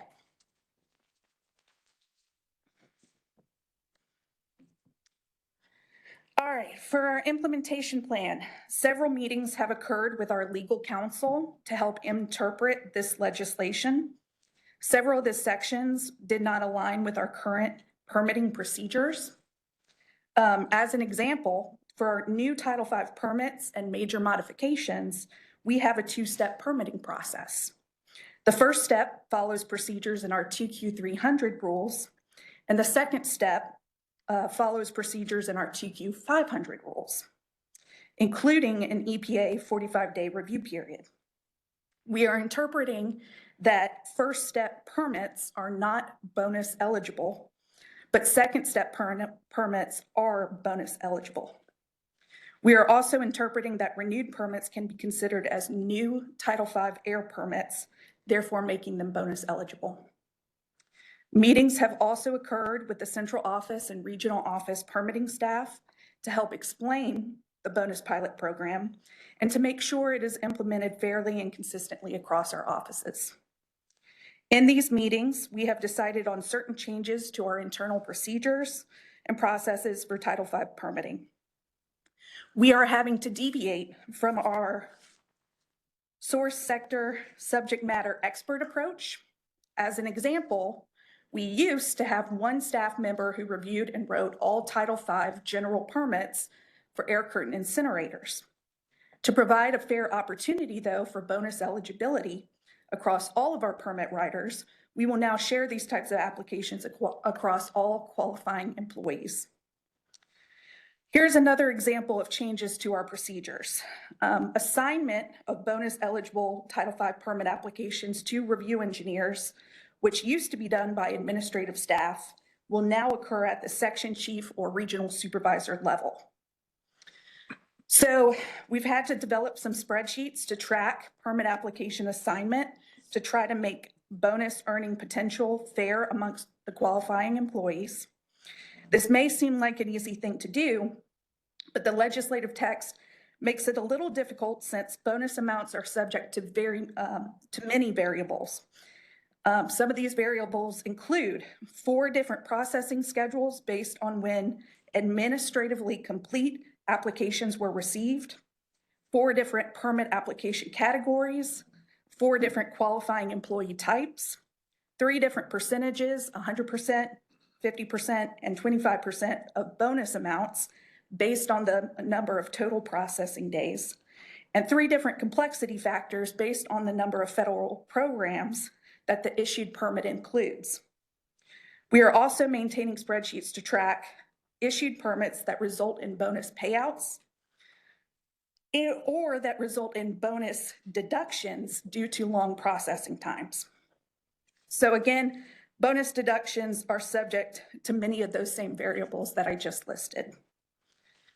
So I also just want to give a quick update about our staffing in our central office permitting section. We have 29 positions in our central office permitting section. 9 of those are currently vacant, and 1 of those positions is on extended medical leave. We only have 12 of those engineer positions filled in our central office.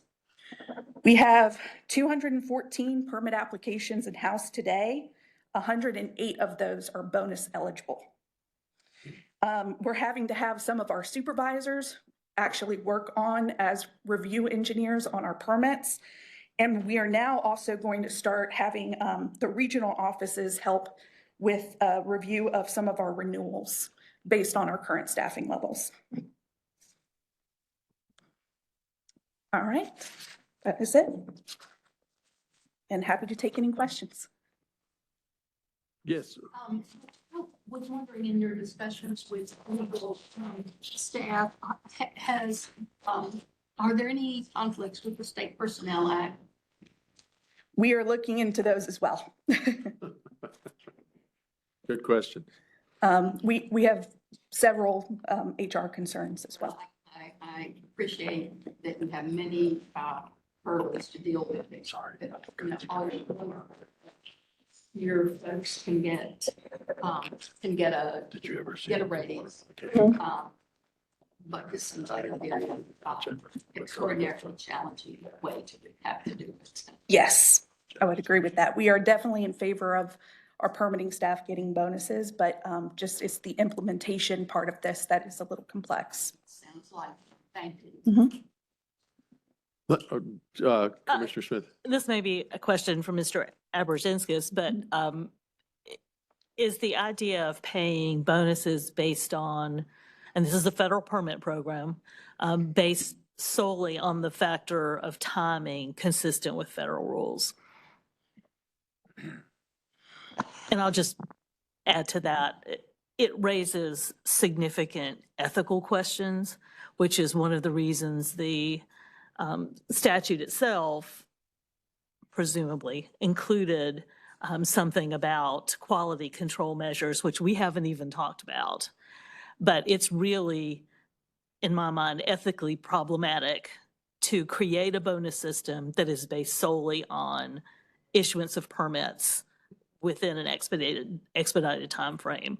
But I don't know whether that's something that the EPA guidelines address at all. Yes, thank you for your question, and fully understand that. We're not aware of anything at the federal level. However, we and I have had discussions with our management team about this, and we have set the tone and made it very clear that quality shall not be compromised. And our high standards of issuing defensible, clear, thorough permits, as we always have, will not change because of this program. And so if staff submit a substandard piece of work that was just done for the purpose of getting something done more quickly, the supervisor has full support to send that back. And so I will also note that EPA continues to be an oversight authority in our permitting program. And so there are percentages of our Title V and PSD draft permits that are reviewed by EPA Region 4. And so I think that's also an accountability metric that won't change. And so what I'd like to do with regard to the quality control measures, because again, I think that's a management issue within the walls of DAQ. But I would certainly like to sit down offline with the chair and discuss how we want to handle that as a committee and commission, where it gives the statute gives instruction for us to develop such measures and report out on that. And if I could just add one quick thing, and I appreciate that. I mean, I think I certainly have no questions about the integrity of the DAQ staff. I think the problem is that creating this sort of overlay may raise some questions in the minds of the public in terms of perception of how decisions are being made. And the statute itself specifically gives the EMC a role in that quality assurance process. And I understand basically the standards, the quality assurance standards for air quality permits are the permitting criteria themselves. But I do think we would be well served to, if this program is going to be implemented, to have more discussion at the EMC about some process for oversight from the commission, so outside the DAQ staff itself. Whether that means some sort of regular reporting or, I mean, I don't know what form that may take, but I think it would be good for the division to have that backstop as well. So I do think that's something we need to talk about. Noted. Thank you. Yes, ma'am. Anything else? Thank you. All right. Could I ask Commissioner Deering. I would like to ask about the practicality and the feasibility of a one-person permit reviewer, which is the impression I'm getting. Currently, it's the team design. It's a permit team. Each person on that team bringing special qualifications and experience to the permit review and decision-making process.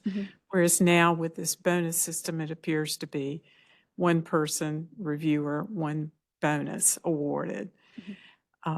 What is the burden on the division, and is it even feasible to find one person who is fully qualified to review and evaluate a permit application in its entirety? Yeah, and I'll speak to this. The bonus pilot program, it does give a bonus earning potential to not just the review engineer, but to the review engineer, a supervisor, a meteorologist if involved in the process for that permit application type, and to an administrative staff person. So with one permit issuance, those 4 individuals may get a qualifying bonus amount. But one of the challenges we found in terms of our internal process and procedures with reviewing Title V permits is we typically have peer review of permits. So one review engineer may draft the technical review and the permit, but they may have a peer who reviews that or contributes to that technical review. And under this bonus pilot program, that peer reviewer cannot qualify for any of the bonus amount.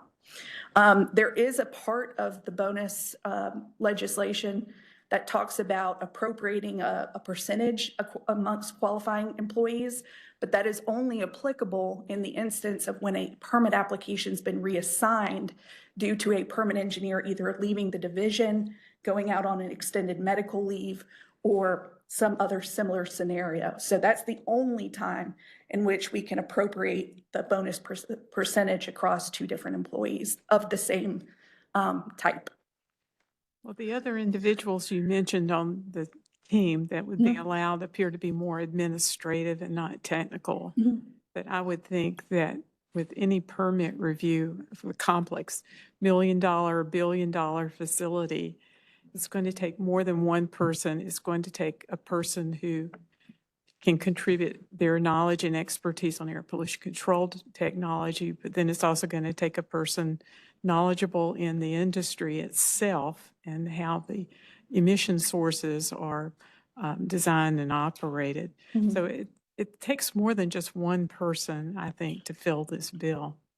I agree. And one thing I also want to point out is that the bonus pilot program does not adequately take into consideration the time for a public process for a permit. So for example, if a Title V permit has to go through public noticing, through a public hearing, the time it takes, and all of the individuals that are involved in those public processes, especially with public hearings, because we have a hearing officer, we have other staff who are running the hearing. You know, the bonus pilot program makes no mention of those other individuals who may be involved in that permit process. Mr. Drager? If I may add one other comment as well, because just because we may be abandoning our source sector subject matter expert approach does not mean we're creating artificial silos within our team. You know, if Chris is the expert on paper mills and I'm the review engineer all of a sudden for that application, I still have the ability to go to that expert and consult, right, within our team. So it's going to be delicate. It's going to be a little different. But